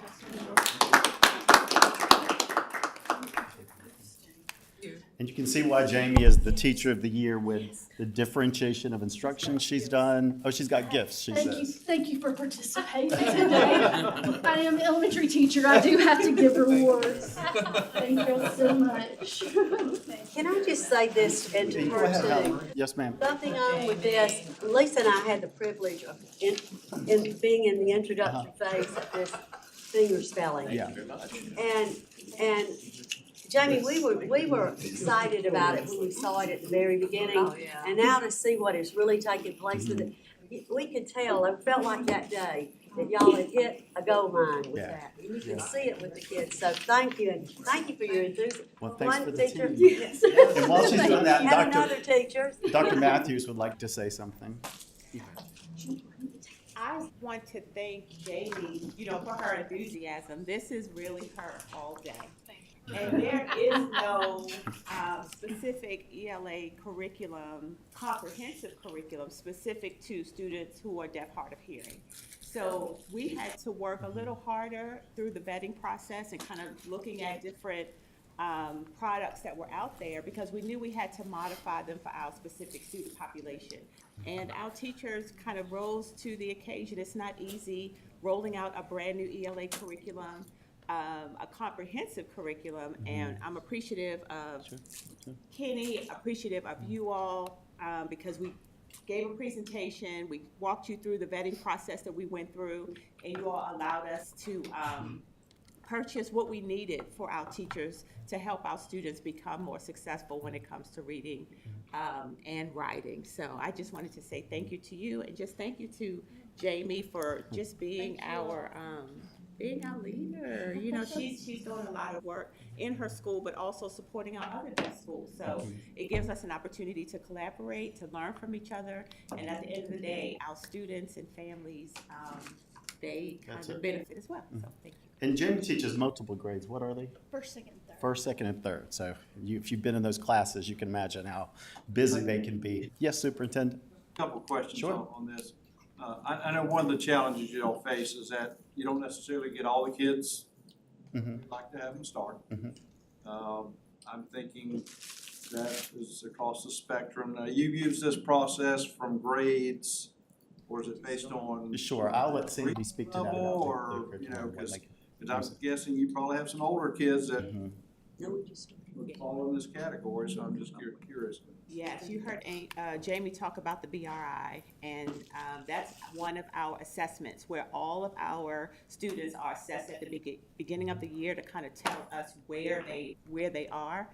And although Wonders, you heard her reference Wonders as well, that is a K-5 curriculum, but we teach the students where they are. It's kind of a bifocal approach, if you will. So we're definitely instructing them at their level, but then we also have Study Sync, which is 6 through 12, because they also need to be exposed to, grade level content as well. So one of the many good things about GSD is they do have that 1 hour every day where the students are having that intervention time. But it's kind of a bifocal approach. But we do have older students who are engaging in fingerspelling as well as the Wonders curriculum specifically designed for K-5. Secondly, obviously, what type of professional learning? I mean, because you want to make sure you're proficient in what you're doing, and with this, I'm guessing, what did that look like? So most of the big piece is really during pre-planning, where we've graciously asked the schools to give us 4 days so we can really have teachers do a deep dive into the materials, how to use the resources. But then one of the things that we specifically wrote in our contract is that the vendors will be available to us so we can continue to connect with them. Now, they don't always have the expertise in deaf, hard of hearing, or blind, visually impaired, so that's where we use our consultants. We also have 2 consultants, ELA consultants, that kind of help us with the materials and with the teachers, with the training of the teachers. And then myself, and we have a school improvement specialist, where we go into the schools and then we're doing classroom observations, we're meeting with leaders, we're talking to teachers to ask, how else can we support you? So it's ongoing. Okay, again, because my question is kind of a follow-up to that. Obviously, we sometimes have turnover. So that means any new teacher that comes into our system, Yeah, we get them caught up to speed, and at all 3 schools, some of them have, and we're recruiting for GSD, a literacy coach. And so that person will be boots on the ground. Sharon Gooden, who's the principal of the school, wearing many hats. She's been filling in as literacy till then. That is her background. So we have someone very competent doing it.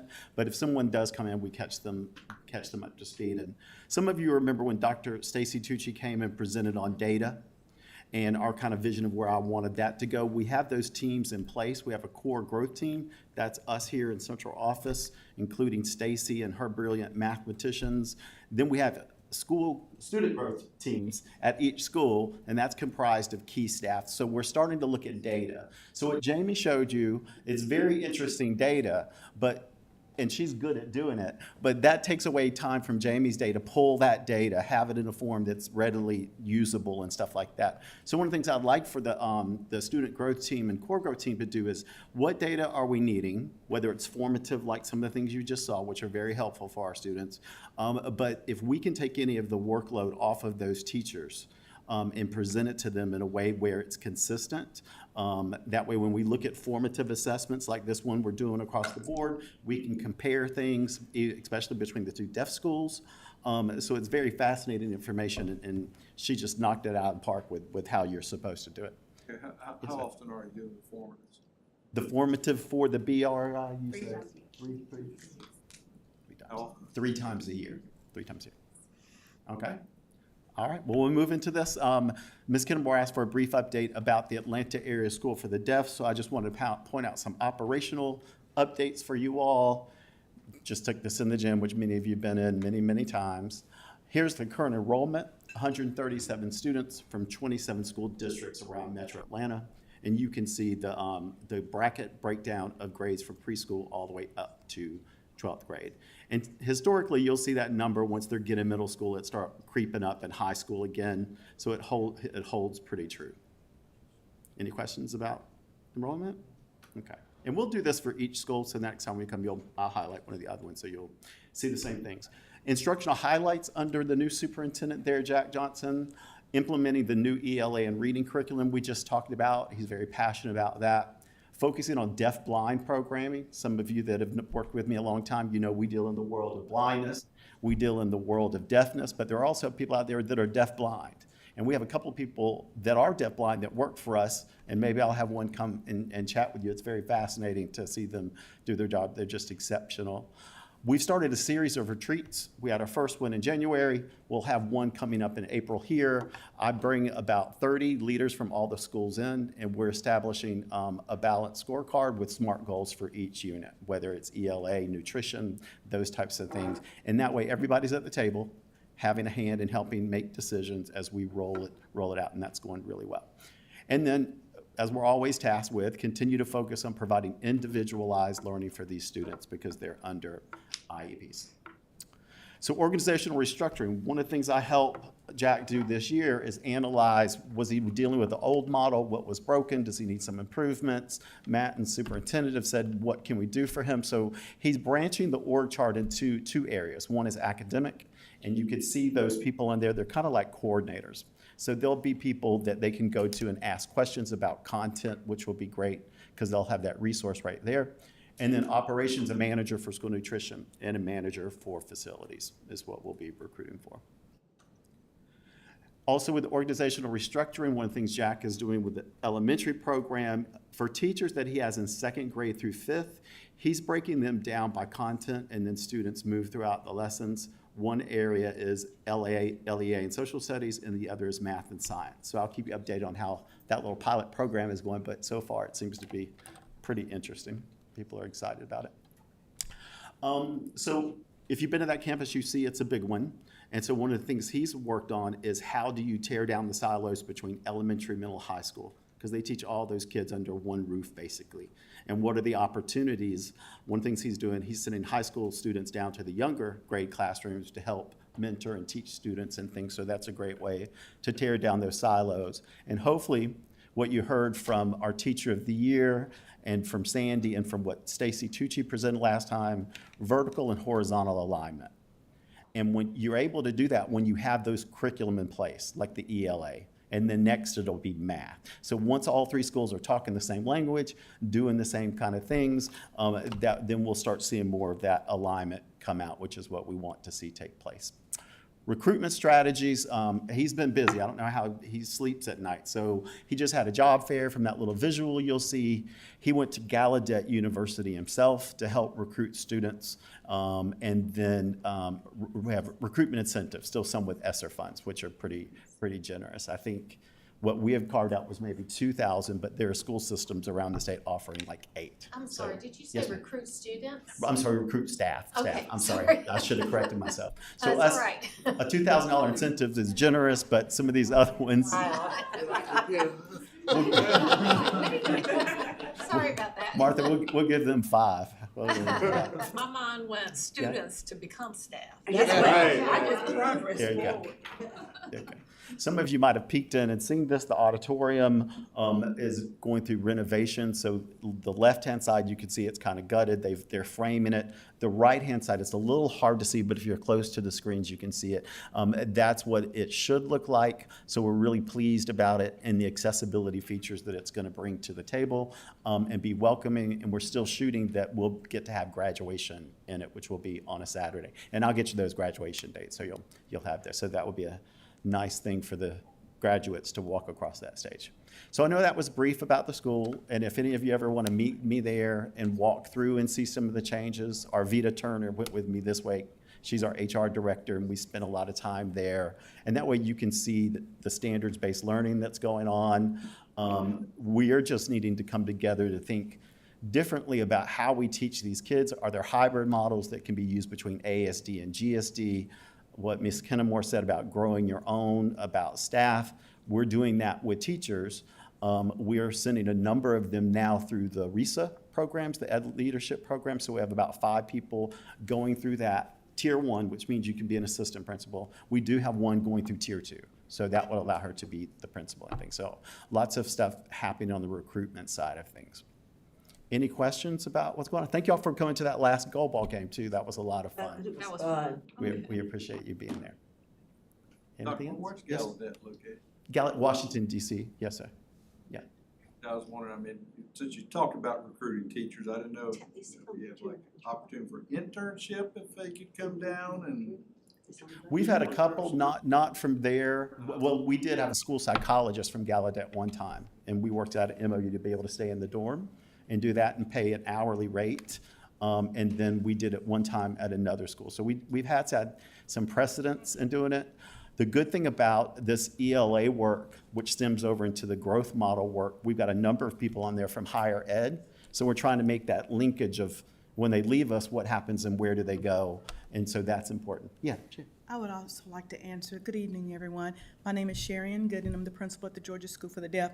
When you spoke about Gallaudet, we do a lot of relationship building with Gallaudet. Right now, each year, we send a group of about 10 staff members to Gallaudet to train so that they can become more proficient in American Sign Language. This year, we have like 5 teachers going and 5 of our residential staff going. So that is a very in-depth training. It's really stressful, but you go there, voice off, hands up, and if you don't know, you will know when you leave. So I just wanted you to know that that's on the table, been on the table. I went through the program myself, and my life has been forever changed. So we do have a relationship with them. Okay. Again, just the opportunity if we could in the future, just invite. If they have a teacher prep program, if it's not outside, say, hey, we'd love for you to, I think, with GSD, we have dorms, we have things and facilities that could, sure. But, I know that would be, again, I'm just thinking about recruitment on down the road. Yeah. That, hey, you can come down and see where you're at, and, it's not often you get that opportunity. And we're wrestling now internally that, ideally you would love a teacher that is content certified, but then they also can sign or they know VI. Those things are getting harder and harder to find, so we're having to think about out of the box of how you do that. Is it co-teaching? Are there things that we can do? So those are genuine conversations we have besides just coverage. Do we have enough people to coverage? What are they? Just because you have a warm body doesn't necessarily mean kids are learning something. So common lesson planning, those types of things. And I did want to add with Jamie, finger spelling is one of the hardest things to do. I think, because I picked it up later in life, it's just hard to do. There was an older gentleman one time, he was in his late 80s. He could finger spell, start on one hand and finish up on the other hand. And that's hard to do with people that can do that. So anyway, it's an incredible skill that she's teaching them, not only her, but across the board. So we appreciate the work that she's doing. And she's getting, I think, $1,000 to use in her classroom. So we're pleased that she's going to get to use that the way that she would want. Any other questions for today? Okay, thanks for your time. We appreciate it. Sure.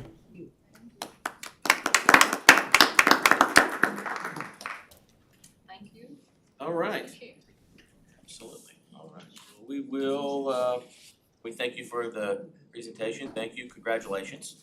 And it was a neat exercise. And I know that my daughter is actually looking at she's in 9th grade, so she's looking at the foreign language requirement, and that's offered at Jones County High School, American Sign Language. So that's one of the options. And she has been debating on whether or not to do that or Spanish.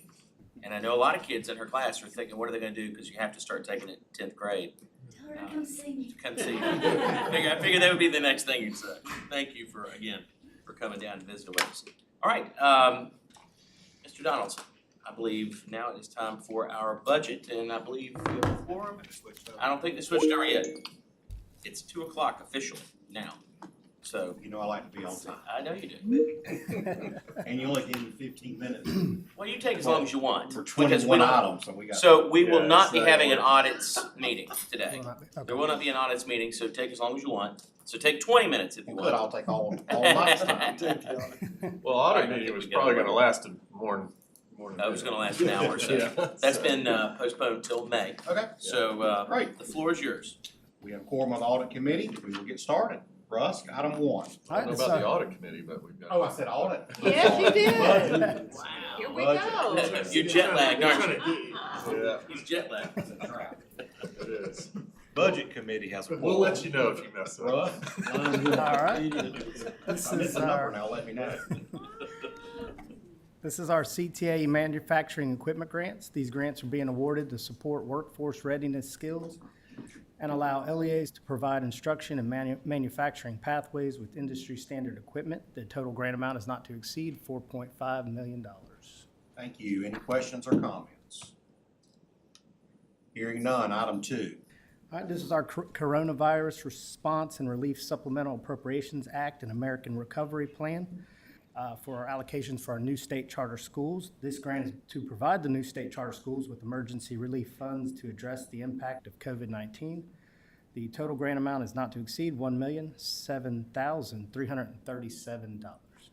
Any questions or comments? Item three.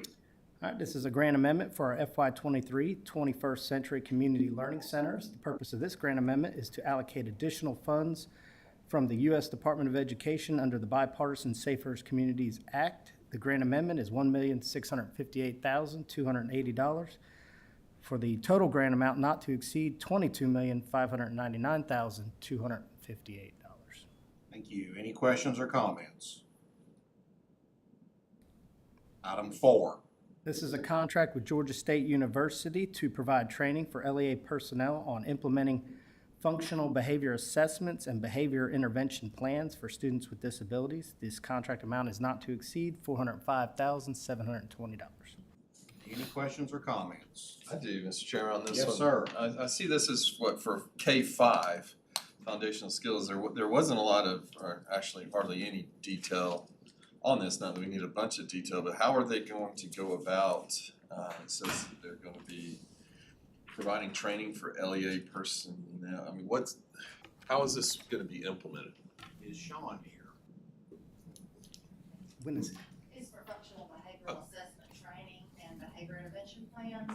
So that's part of the regulations of IDEA. Mhm. And when we're supporting students with behaviors that keep repeating, we certainly want to try to find out why they're happening, where they're happening, how we get anything. I'll give you a quick example.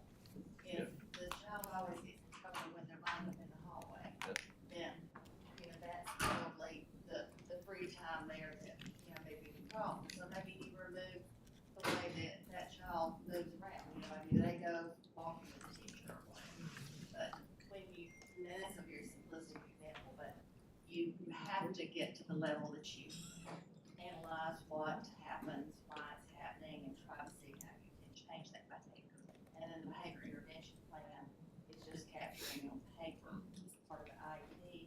And this training that we're asking your permission for is to provide this 4-day session in all 16 regions. Okay, now you're getting to my question. Is it for a 4-day training session in all 16 regions on how to do that? Yes.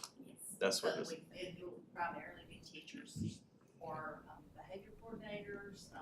It likely would not be for special education directors unless they need a refresher, but it very likely will get to the teacher level.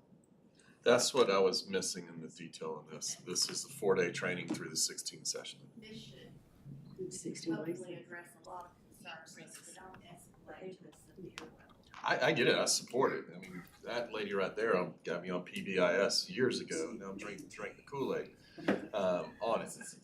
The 16 RESAs, Yes. all right, but the RESAs are not, the person that's at our RESA that does this is not the one that's trained. Georgia State is bringing someone there. Georgia State is coming with a team of experts. They did this for us several years ago. I'll say it was 5 years ago. Time flies when you're having fun, so it could be a little bit longer. But we also have some standing, on-demand modules that people can take. But there's really been a demand for, let's go all over the state with a campaign with this. And, because we have so many new teachers all the time too. And we have a lot of teachers coming into special education that quite frankly don't have that preparation. Coming through an alternative cert. So they need that. We're saying the 16 recent regions because as I talked about earlier, our GLRS has 18, because you split Metro and you split First District, so we'll be in, that location, that vicinity in the research. Gotcha. And I guess this is, speaking from the Reese's, our Reese's, they also have a person that works with GRLS. They have a RESA person that does that special ed thing in their RESA. Well, they have a GLRS unit, yes. Yes, and most of them do, don't they? Most of our Oh, yes, RESA's. we fund all the GLRS centers. Okay. And most of them are located physically in In the the RESA. RESA, and most of the time they are facilitated too. Uh-huh. So, but they aren't the ones that are facilitating it. You're just using their facility. We're going to ask to use their facility, and whoever is the GLRS director or their staff, they would be the host or hostess. We will have some of our staff down there in every training too, and then we'll have the experts from Georgia State University. Okay. And, all right, well, I hope that at some point, our RESA people that you are funding too, you would think that they would be able to carry on that tradition also. Well, our And GLRS facilitate. staff should be able to do that, yes. But, sometimes you're not a profit in your own land, so it's nice to bring in. Yes, that I understand what you're saying. I'm just putting in a shout for them too. completely understand. All right, thanks. Thank you. Any other questions? Item 5. All right, this is our Pingora Consulting LLC. The purpose of this contract is to provide targeted, independent monitoring and investigation services regarding compliance with Part B of the Individuals with Disabilities Education Act. The total contract amount is not to exceed $347,549. Any questions or comments? Item 6. This is our rural education, special education grant to provide each of the 115 rural districts in the state with a grant for adaptive equipment, instructional materials, or professional learning. And the total grant amount is not to exceed $5,750,000. I had some questions on this one. Can we get a detail and a summary of what they can use this money for? Detail. An idea. Is someone from, whose board item is this? Education, well, this is, this one. Sean? Yep. Federal program. What can we use the money for? Do you want to answer, do you want me to? Y'all can both answer. We come together for this initiative, so it's a collective, around $3 million coming from our special education funds, but they're almost matching it too, to get up to a substantial number. But it's to be used on students with disabilities, so any kind of professional learning that the teachers may need, they might choose to bring them in the summer and have some type of supplemental funding for them to give their time to be there. It could be anything from multi-sensory reading to adaptive playground equipment. We put some of these descriptors in the actual items so that we could encourage people to think along those lines. It might be to do a home living center for students that have intellectual disabilities. You want to add that? I think those are the examples we put in the grant list.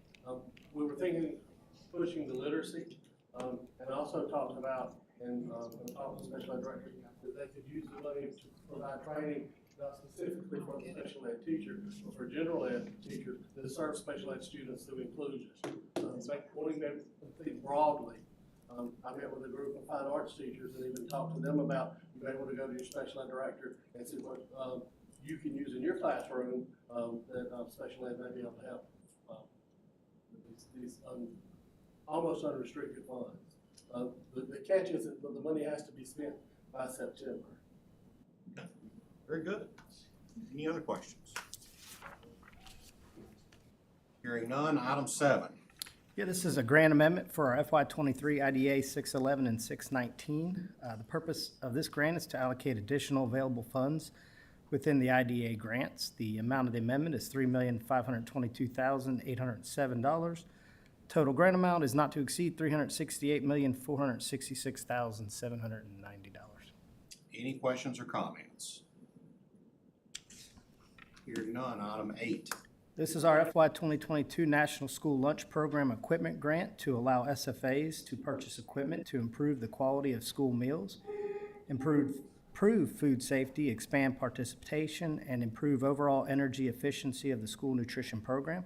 Total grant amount is not to exceed $1,414,111. Very good. Any questions or comments? Item 9. This is similar to item 8. This is the FY 2022 American Rescue Plan Act National School Lunch Program. Purpose of this grant is to supplement the original $1.4 million allocated to the state of Georgia. This total grant is not to exceed $2,299,080. Any questions or comments? All right, item 10, tell us about our amended budget. This is the amended 2023 Georgia Department of Education budget signed by Governor Kemp March 10th, 2023. Let me give you a quick. Yeah, I've asked Russ to give us a summary of please do. what's amended. Okay, yeah, some of the highlights in the amended are, you'll see various normal formula adjustments as we update our FTE counts.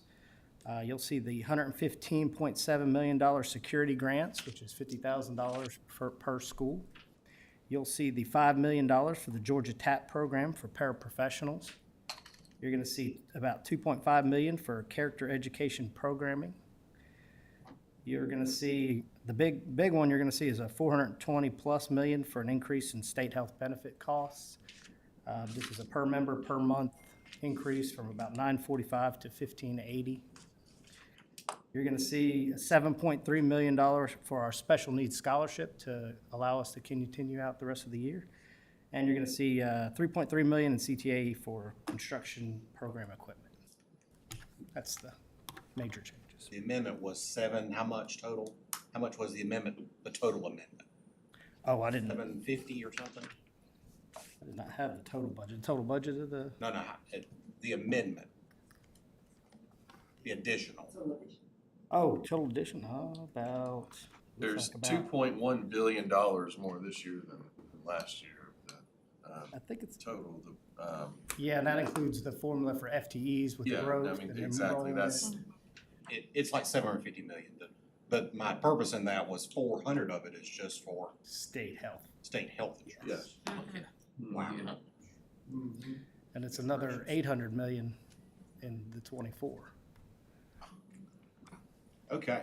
Any questions or comments? Mr. Royal.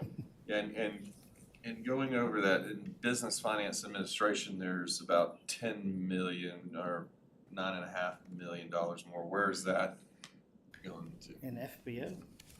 Plus his business and the line item in the and the budget forecast and the FYI 23 HB is labeled HB 18 Godot budget summary on there on eBoard. Business and finance. Yeah, business and finance, 7, I'm sorry, state funds, I'm serious. Oh, is that the total? State funds So total. we didn't get 10 million extra. Yeah, state funds, total funds. In FBO, I would have known that one. Yeah, no, exactly. That's right, I obviously read that wrong. We're, with the, what are we gonna need to do in changes in staff and changes in staff and to meet the requirements of these new regulations and bring it on? Where are we looking at as far as needing as far as our capabilities to manage all these new programs and different things being given to DOE? Has there been, obviously that's in here, we've had to project for it. Where are we at with that?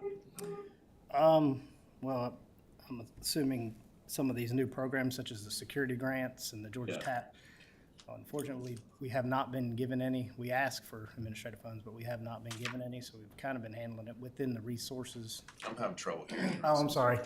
We have asked for funds administrative, but we were not given any for these programs, so we've kind of had to handle it within current staffing. For example, the security grants is being done by our facilities team, similar to the security grants in the past. So how often do you review that? Because I can understand the thought process behind saying, okay, what is it that you need? Not just keep adding on top, on top, on top. So what how often, this might be a Richard Woods question, how often do you review who's doing what and whether it's the most efficient way for those people to be doing it? Well, I think some of it depends what area it is. I mean, if it's, policy or grants and things of that nature. So, I mean, we work within, that existing staff. With some of the hires we're looking at making, we're trying to bolster some of the needs we have.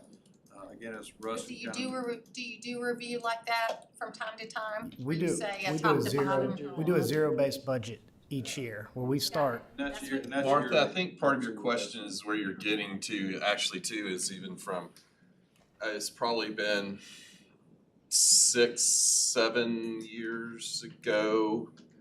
The budget committee and audit committee spent probably 2 weeks.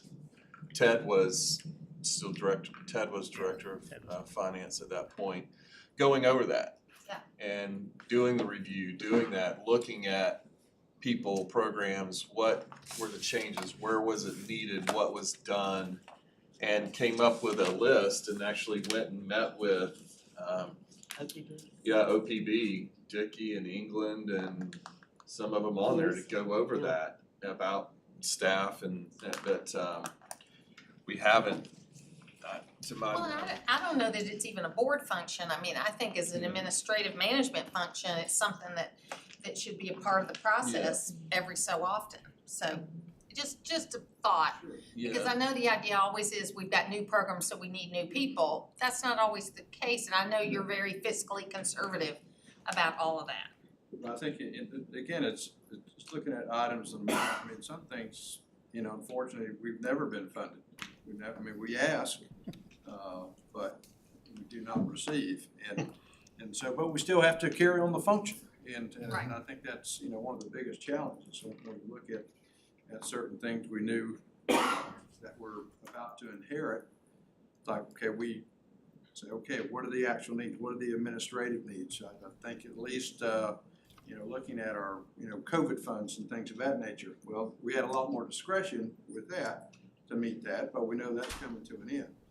Legislative, as we look at what happens after, I think after we, finish, we see what is signed into law, then we will have to make adjustments based on, what we are given there.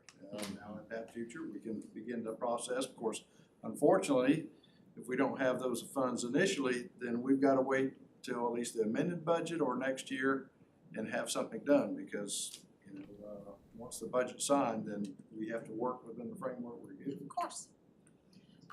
Martha, part of the challenge then, even to our new board members, is, again, I mean, as I know you've seen now many times, and some of our new board members are gonna see, the way that it's structured with the legislature, the state board, the federal and superintendent, it makes it kind of difficult. I mean, even to the point where you said, I don't know that it's our function. I guess, that's debatable, but in law, it is our function. But I'm gonna even go back on it a little bit. Again, I'm Yeah, not trying just let me to finish belabor my- the point. You train said of you do a thought. zero-based budget. All my point is it seems to me, and I'm not questioning the law, it seems to me, Richard, as the executive in this position, that there should be some process that every so many years you say, okay, this is what people are doing, you redo Exactly the right. org chart. I mean, to fit, that's all I'm saying, that's all I'm asking. Yeah, you're exactly right, but even to the finish the point I was trying to make was, the budget, the state and federal budget's $3.5 billion. But even in that, $2.458 billion of that is QBE. So gone. So when you get to discretionary, quote unquote, of the department and the superintendent and the board and what the priorities want to be, it's still a lot of money, but it's nowhere near the sense of the big bucket that it is because of that. So your point is, I think, very good, and I was trying to answer your question. It's been a minute since that's really been looked at. Are there any more questions on the budget item? All right, hearing none, 11. All right, this is a grant with our Georgia Outdoor Learning Demonstration, our GOLD grants. These are being awarded to schools and nonprofit organizations to support efforts aimed at establishing or improving outdoor learning classroom opportunities for students. Total grant amount is not to exceed $68,100. Very good. Any questions or comments? Item 12.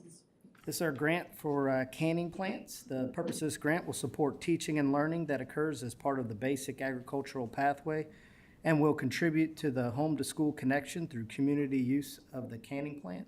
Total grant is not to exceed $1,328,800. Any questions or comments? I just got a question, and I guess Yes, this ma'am. goes to Reagan. In my hometown, Dooley County, they're doing a canning plant there. Are y'all involved with that part in? Yeah, I wanted Stacy Beecham and Dr. Alyssa Sasser to speak to that. They've both been heavily involved in that grant, so I Oh, wanted to okay. let them speak. I wasn't set up to do that, I promise. Man, I wasn't. Every 5 items. What was your question again? Involved in the canning plant in Yes. Dooley County and those Yes. areas that, okay. Yes, so Dr. Sasser and I have worked together with this. My connection with being with ag education and working with those and knowing where those facilities were in the state. And she was very instrumental in helping put the grant together. So they were all of the 26 counties that have a food processing facility were eligible, were asked to apply, except for those that didn't fall into the rural number. There were 6 that didn't qualify because of that number, but they were all eligible to apply for that. Okay, and it ties in with CTAE too, right? Yes. Agriculture. Yeah. Yes, the And ag that- education teachers are the ones that Yeah. work those canning plants. I have to That's tell you, great. if you've never visited one, it's incredible. I don't have a CTE background, but Dooley County, I think, is actually getting a new facility this year. But I saw the equipment, it was, much of it was outdated in some places, not everywhere. But it's like this community hub where kids and teachers and community members come together. And then when we think about, farmers right now that are under the age of 35, less than 15%. So this is a way to boost that basic ag pathway and promote community and school connection, which we know went away during COVID. But it's really, in Stevens County, they process meat. And then in Emmanuel County, they're looking to harvest pecans and honey with this money. So it's a really incredible operation. I encourage you guys to visit in one of the places Stacy talked about. It's great. And, this one's special to me too, because canning plant in Emmanuel is actually in my hometown. Yeah. It's been a part of the community forever. So, Twin City. we'll have to stop by and do a visit. So, we get stuff canned there every year, so it's Since great. the charter schools are growing vegetables, maybe we should not exclude the metro counties. Are any of them doing Mayhaw jelly? Dooley County, they All I know is can one Twin City. tomatoes and But I'm- okra, and my dad ran the first canning I plant know there. where they. Is that right? I know, I love Mayhaw jelly. When we get some honey, I'll bring everybody some. Get Mayhaw jelly. Thank you. I'll ask them about the jelly. Thank you. Mayhaw Thank jelly's y'all. over in Dooley County, they should be doing it Hell. there. Let's go and talk to them. Talk to them. I'm 13. All right, this is a contract with Teach for America. This is a state budget line item and is to support an increase in the number of effective teachers in high-needs schools across Metro Atlanta. Total contract amount is not to exceed $681,330. Got a question? I know Ken's got a question. I don't have a question. Hang on. I'm not gonna get left out on this. Everyone gets one question. Everybody gets, well, some get more than others. Yeah. Is this an annual allocation, Teach for America? Yes. And it's a line item. And is it part of the budget that we submit and then the General Assembly, or does it come in the other way? Does it come from the general, or do they put it in the budget? Yeah, I mean, I believe it was initiated years, this has been in It's been place, around for a yeah, while. for a long time. I don't Okay, believe but it's it's social. every year, it's not like every 2 or 3 years, it's every year. Ken was the first one to do it. Yes, okay, Ken- thank you. Ken- That answered my Ken question. was the first one to Mr. Mason. Teach for America. It was not. Mr. Mason, do you have a question? I have no questions, No I only questions? have answers. Look at you getting You're at the wise wrong in your own. You know Ken came to teach for America. Really? You'd be surprised how many folks in this room have connections to teachers. Yeah. Yes, you would. Yes, you would. You would be surprised. Ms. Kinnable. I keep saying, Dr. Johnson, I know you have something to say. I do have I some know. positive to say. Okay, yeah. Well, just because we had a really great year with Teach for America this year. We had, of the 46 teachers that were hired with our money, we retained 92% and 100% of them, actually have been placed in APS, Clayton, and Fulton counties. But we just thought the 92, retention rate was higher than we could ever. It's national. Yes, it is, it's numbers, big. And the biggest criticism of the Yeah. organization. Exactly, so we thought that was worth sharing. Yes, it is a lot. And please don't misunderstand my Thank question. you. It was one for clarification only. I'm a big fan, so it's. And that was my question when I first started chairing the Oh. budget committee, it's a line item. I skipped class that day, I guess. Yeah. All right, any other questions? Lively discussion on that one. 14. All right, this is a contract with the Georgia State Finance and Investment Commission. This contract is to allow the GSFIC to implement the procurement and manage of the design work for 2 playgrounds and the construction of 1 playground at the Atlanta Area School for the Deaf. The total contract amount is not to exceed $1.5 million. Thank you. Ms. Kenmore, you want to add anything on this one, since it's state schools? Is this for, additional playgrounds or replacing? Dr. Matthews, do you have any idea? Or Dr. Kenny Moore? Okay, there you are. Okay. Okay, well, that's good. Ms. Ross? No. You good? I'm But I get it. Wait, all right, I got you. talking to man. I got you. Anybody I'm else? finger spelling over here. 15. All right, this is a grant, Smarter Than a Fifth Grader funds for the Atlanta Area School for the Deaf. The purpose of this grant is to receive funds from the Georgia Foundation for Public Education to support the AASD student trip to Washington, D.C. The total grant amount is not to exceed $50,000. Any questions or comments? Okay, Dr. Moore, could you, Ms. give us a Kenmore. little more information regarding So that? the Smarter Than Fifth Grader money, some of you probably hear, one of our former superintendents was on the show and she won. And, so we were the recipient of half of that money. And so was here for a long time, wasn't really garnering that much interest, and Russ helped us move it over to foundation with portfolio based, trying to better interest. Some of you are on that board, you see how important the work is. So right now, out of that pot of money, we have about 400,000 that's over there. And so the school gets accessed a big chunk of it now coming out the other end of the pandemic, and it goes up to 50K. We're only gonna use about 33 of it at that point, but it's just mechanics of you all approving it, getting the foundation folks to get it over here and for the trip to happen. So a lot of things, a lot of moving parts that are going on. But that's how we can use the money. It was intended for our students to be able to do things with it that they typically would not get to do with that team funding. So it's always fun things and stuff like this. But this will be exciting. It'll be the first time any of our students have flown on an airplane. And plus, they'll get to see Gallaudet College and be interested in the Does that help, Ms. Kim? How many? Yes. Oh, sorry. Yeah, I was gonna ask that. How many students and how many chaperones or Students teachers? and 6 chaperones. 6 chaperones, okay. How many students did you say? 20 students. Oh, that's Okay, great. so they're flying, on here it has charter bus, Oh, okay. I'm sorry, charter bus, I was getting. Oh, confused okay, with that. yeah, cause I was trying to look, I said, oh, has this been amended? I didn't see that one, okay. And then part of our plan subsequently, because we get another pot of money from the foundation that gives 10,000 each year. This year, we targeted that money on post-secondary outcomes with the help of Matt Jones and some others to do just that, to send them out to universities at least 2 times before a certain period before they graduate. And so we're excited about that program that we're going to do more interesting. Did you say there's about 400 left in the? That was the last number I saw. Carmen might be able to tell me differently. Just, But I think it was about 400, yeah. It's very good. Thank you. Okay, thank you. Ms. Kenmore, any other questions? Item 16.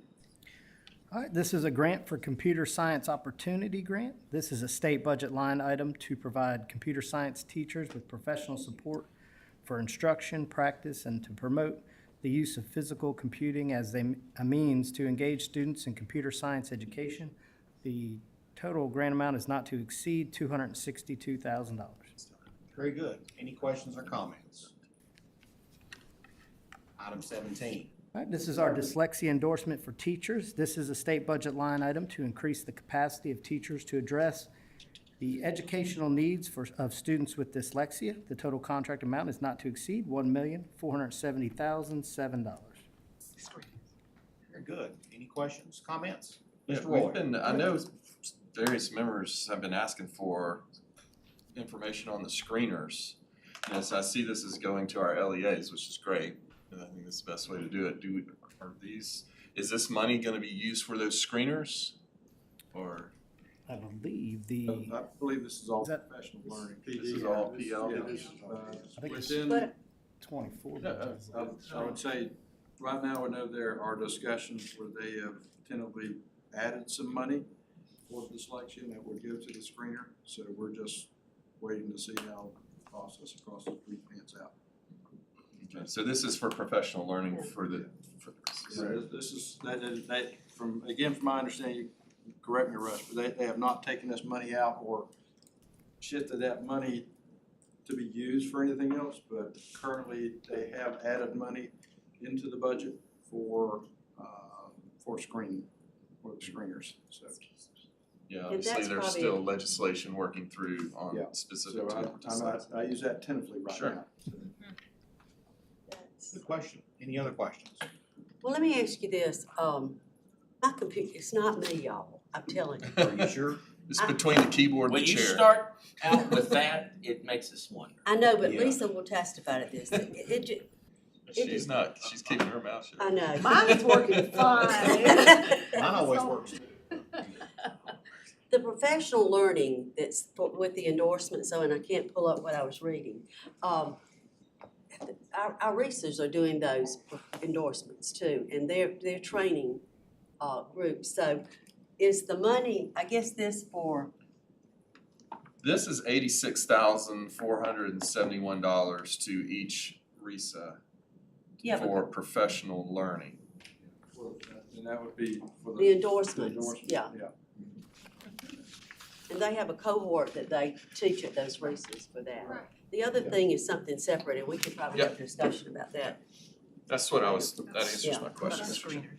Oh, yeah. Very good. Item 18.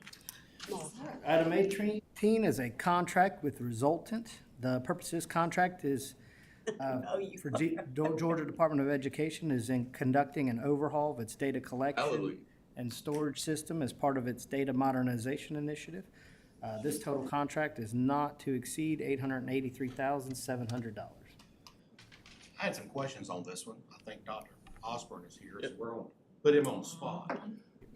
What are you gonna do with the mice that have been running the wheels, that have been running the system, squirrels? Somebody's got to. Somebody's controlling it. Thank you, Dr. Osborne. Just give us a summary. Where to start? All right, so obviously we're in a multi-year project that we now just massively call our data modernization system. Obviously, we've been years behind. We haven't updated some systems and whatnot. With the ESSER funds, certainly petitioned the superintendent for funds to bring those into 21st century. So that's the first thing, to take what were aging systems, kind of bring those up to a standard. One of the things that you've already supported me with is moving what were on-premises data systems into the cloud. What that gives me is this agile ability now for us to either ramp up systems or really kind of put them in a diminished state based on user demand and need and those types of things. Increases the capacity for us to be responsive whenever we're in heavy collections time. During summertime, when we don't necessarily need those systems, we can actually ramp those down, thus ultimately cost savings. So that's been the first shift.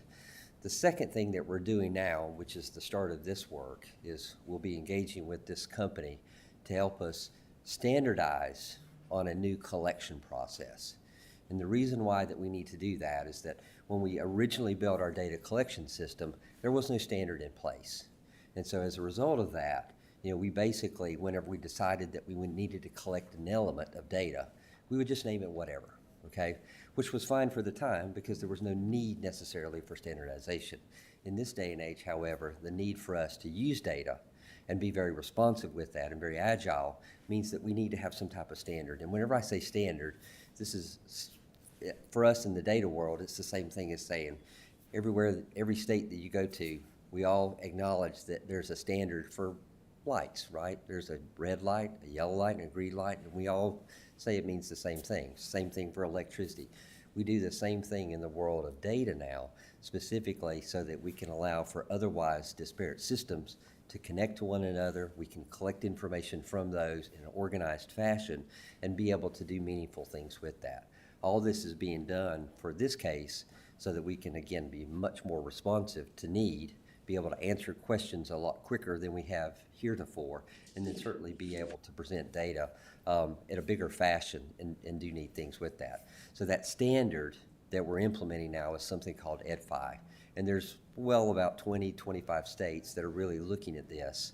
And now from that, the added advantage is that we get accelerator work, because Georgia can be working specifically on a project, and when we're done with that, another state may say, hey, well, we're going to start working on some of this, like chronic absenteeism, for instance. We may build a module that now has a standardized base towards that, which we may be able to say offer another state, say New Mexico, who in turn may say, well, we've been working on this other thing. And so from that, you see suddenly the amplification is that I could get 2 or 10 or you know, however many more different modules available for our use, while at the same time I'm helping out with you know, other systems that are working. So this company is helping us. They are experts with the EdFi standard. Obviously, we need them because we're working with very much compressed time. ESSER, you know, has that timeline. And so while we have some expertise in-house, we literally just need more minds, more hands-on keyboard, more technical expertise. And so that's what that company gives us. And I'll give you a little vision as to why this is really so important for us. You know, you always hear me talk about these metrics that I set. You know, everybody knows the 10 seconds and 3 mouse clicks kind of mind telling. You know, what if we saved a teacher 4 minutes a week? Do you know there's an ROI on that? And so I look at that whenever I think about learning loss. There's an ROI that I can give you off of that. Let's say for a second that a teacher makes $25 an hour. Now she doesn't, but I'm just doing this for simple math. And let's say there's 100,000 teachers in the state. We saved every teacher 4 minutes. Realize that's $6 million a year that we've just gained back in instructional time. The problem is that it's not just 4 minutes. A 2016 study showed us that the average teacher spends 4 hours a week gathering together instructional materials, building these types of things. You know what 4 hours of instructional time, if we could give that back to teachers, equates to each year? That's $360 million worth of instructional time. How cool would that be? We need data systems that enable us to be able to get to that particular point. That's what I'm after. Preached a little bit, but. Wow. We did. Well, with all that, we ought to see some real student gains, right? Yes, sir. Well, let me keep preaching then. You know, we need to prove 2 things with technology, okay? We need to prove the efficacy of that. It showed us during the pandemic, right, that we need to show the ability of technology to show positive student achievement. The second thing that we need to do is absolutely, we need to show an ROI on that. We've always known technology's shown apart, Yes. but I believe now that we can actually put systems and instrumentation in place that will enable us to kind of show a return on that. Well, it's not only efficiency in the instructional time, but you can get efficiency in the administrative time too. Absolutely, indeed. And Yep, that's yep. important. Yes, it is. Very good. Any questions, comments? Thank you. Thank you, sir. 19. This is our contract with Georgia State University for Child Welfare Training Collaborative.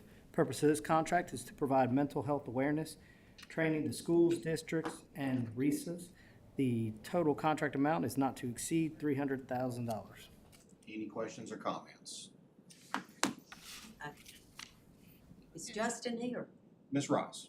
Is Justin in here? Yes, he is. So are we're contracting with, Georgia State. Georgia State, and we're using the facilities of the Reese's.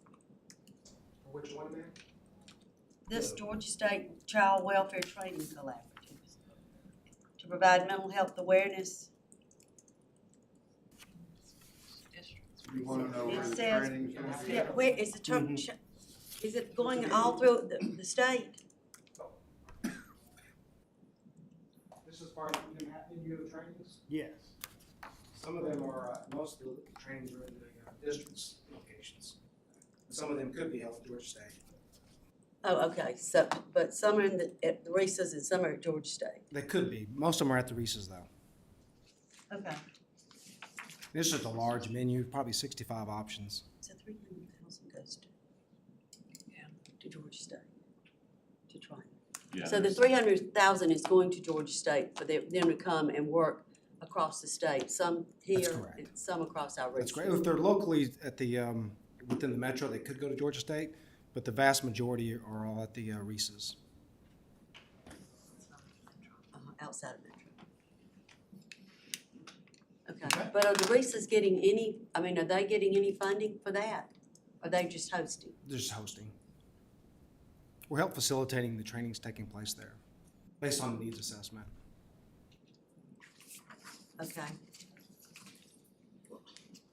We can talk about this later, but I mean, I feel like our Reese's need to be considered too at some point, because they do, one of their major things, I'm not sure about this, but the following one was, that's some of the major things that they do inside of the Reese's, so. Some of would it be has- good to share the love, I guess is what I'm saying. Sure. That's it. There's some different expertise in some of the menu items, and Uh-huh. it just gives some different options for them. Okay. Very good. Any other questions? Okay, items 20 and 21 are contracts under 250 and amendments under 250. Any questions for items 20, 21?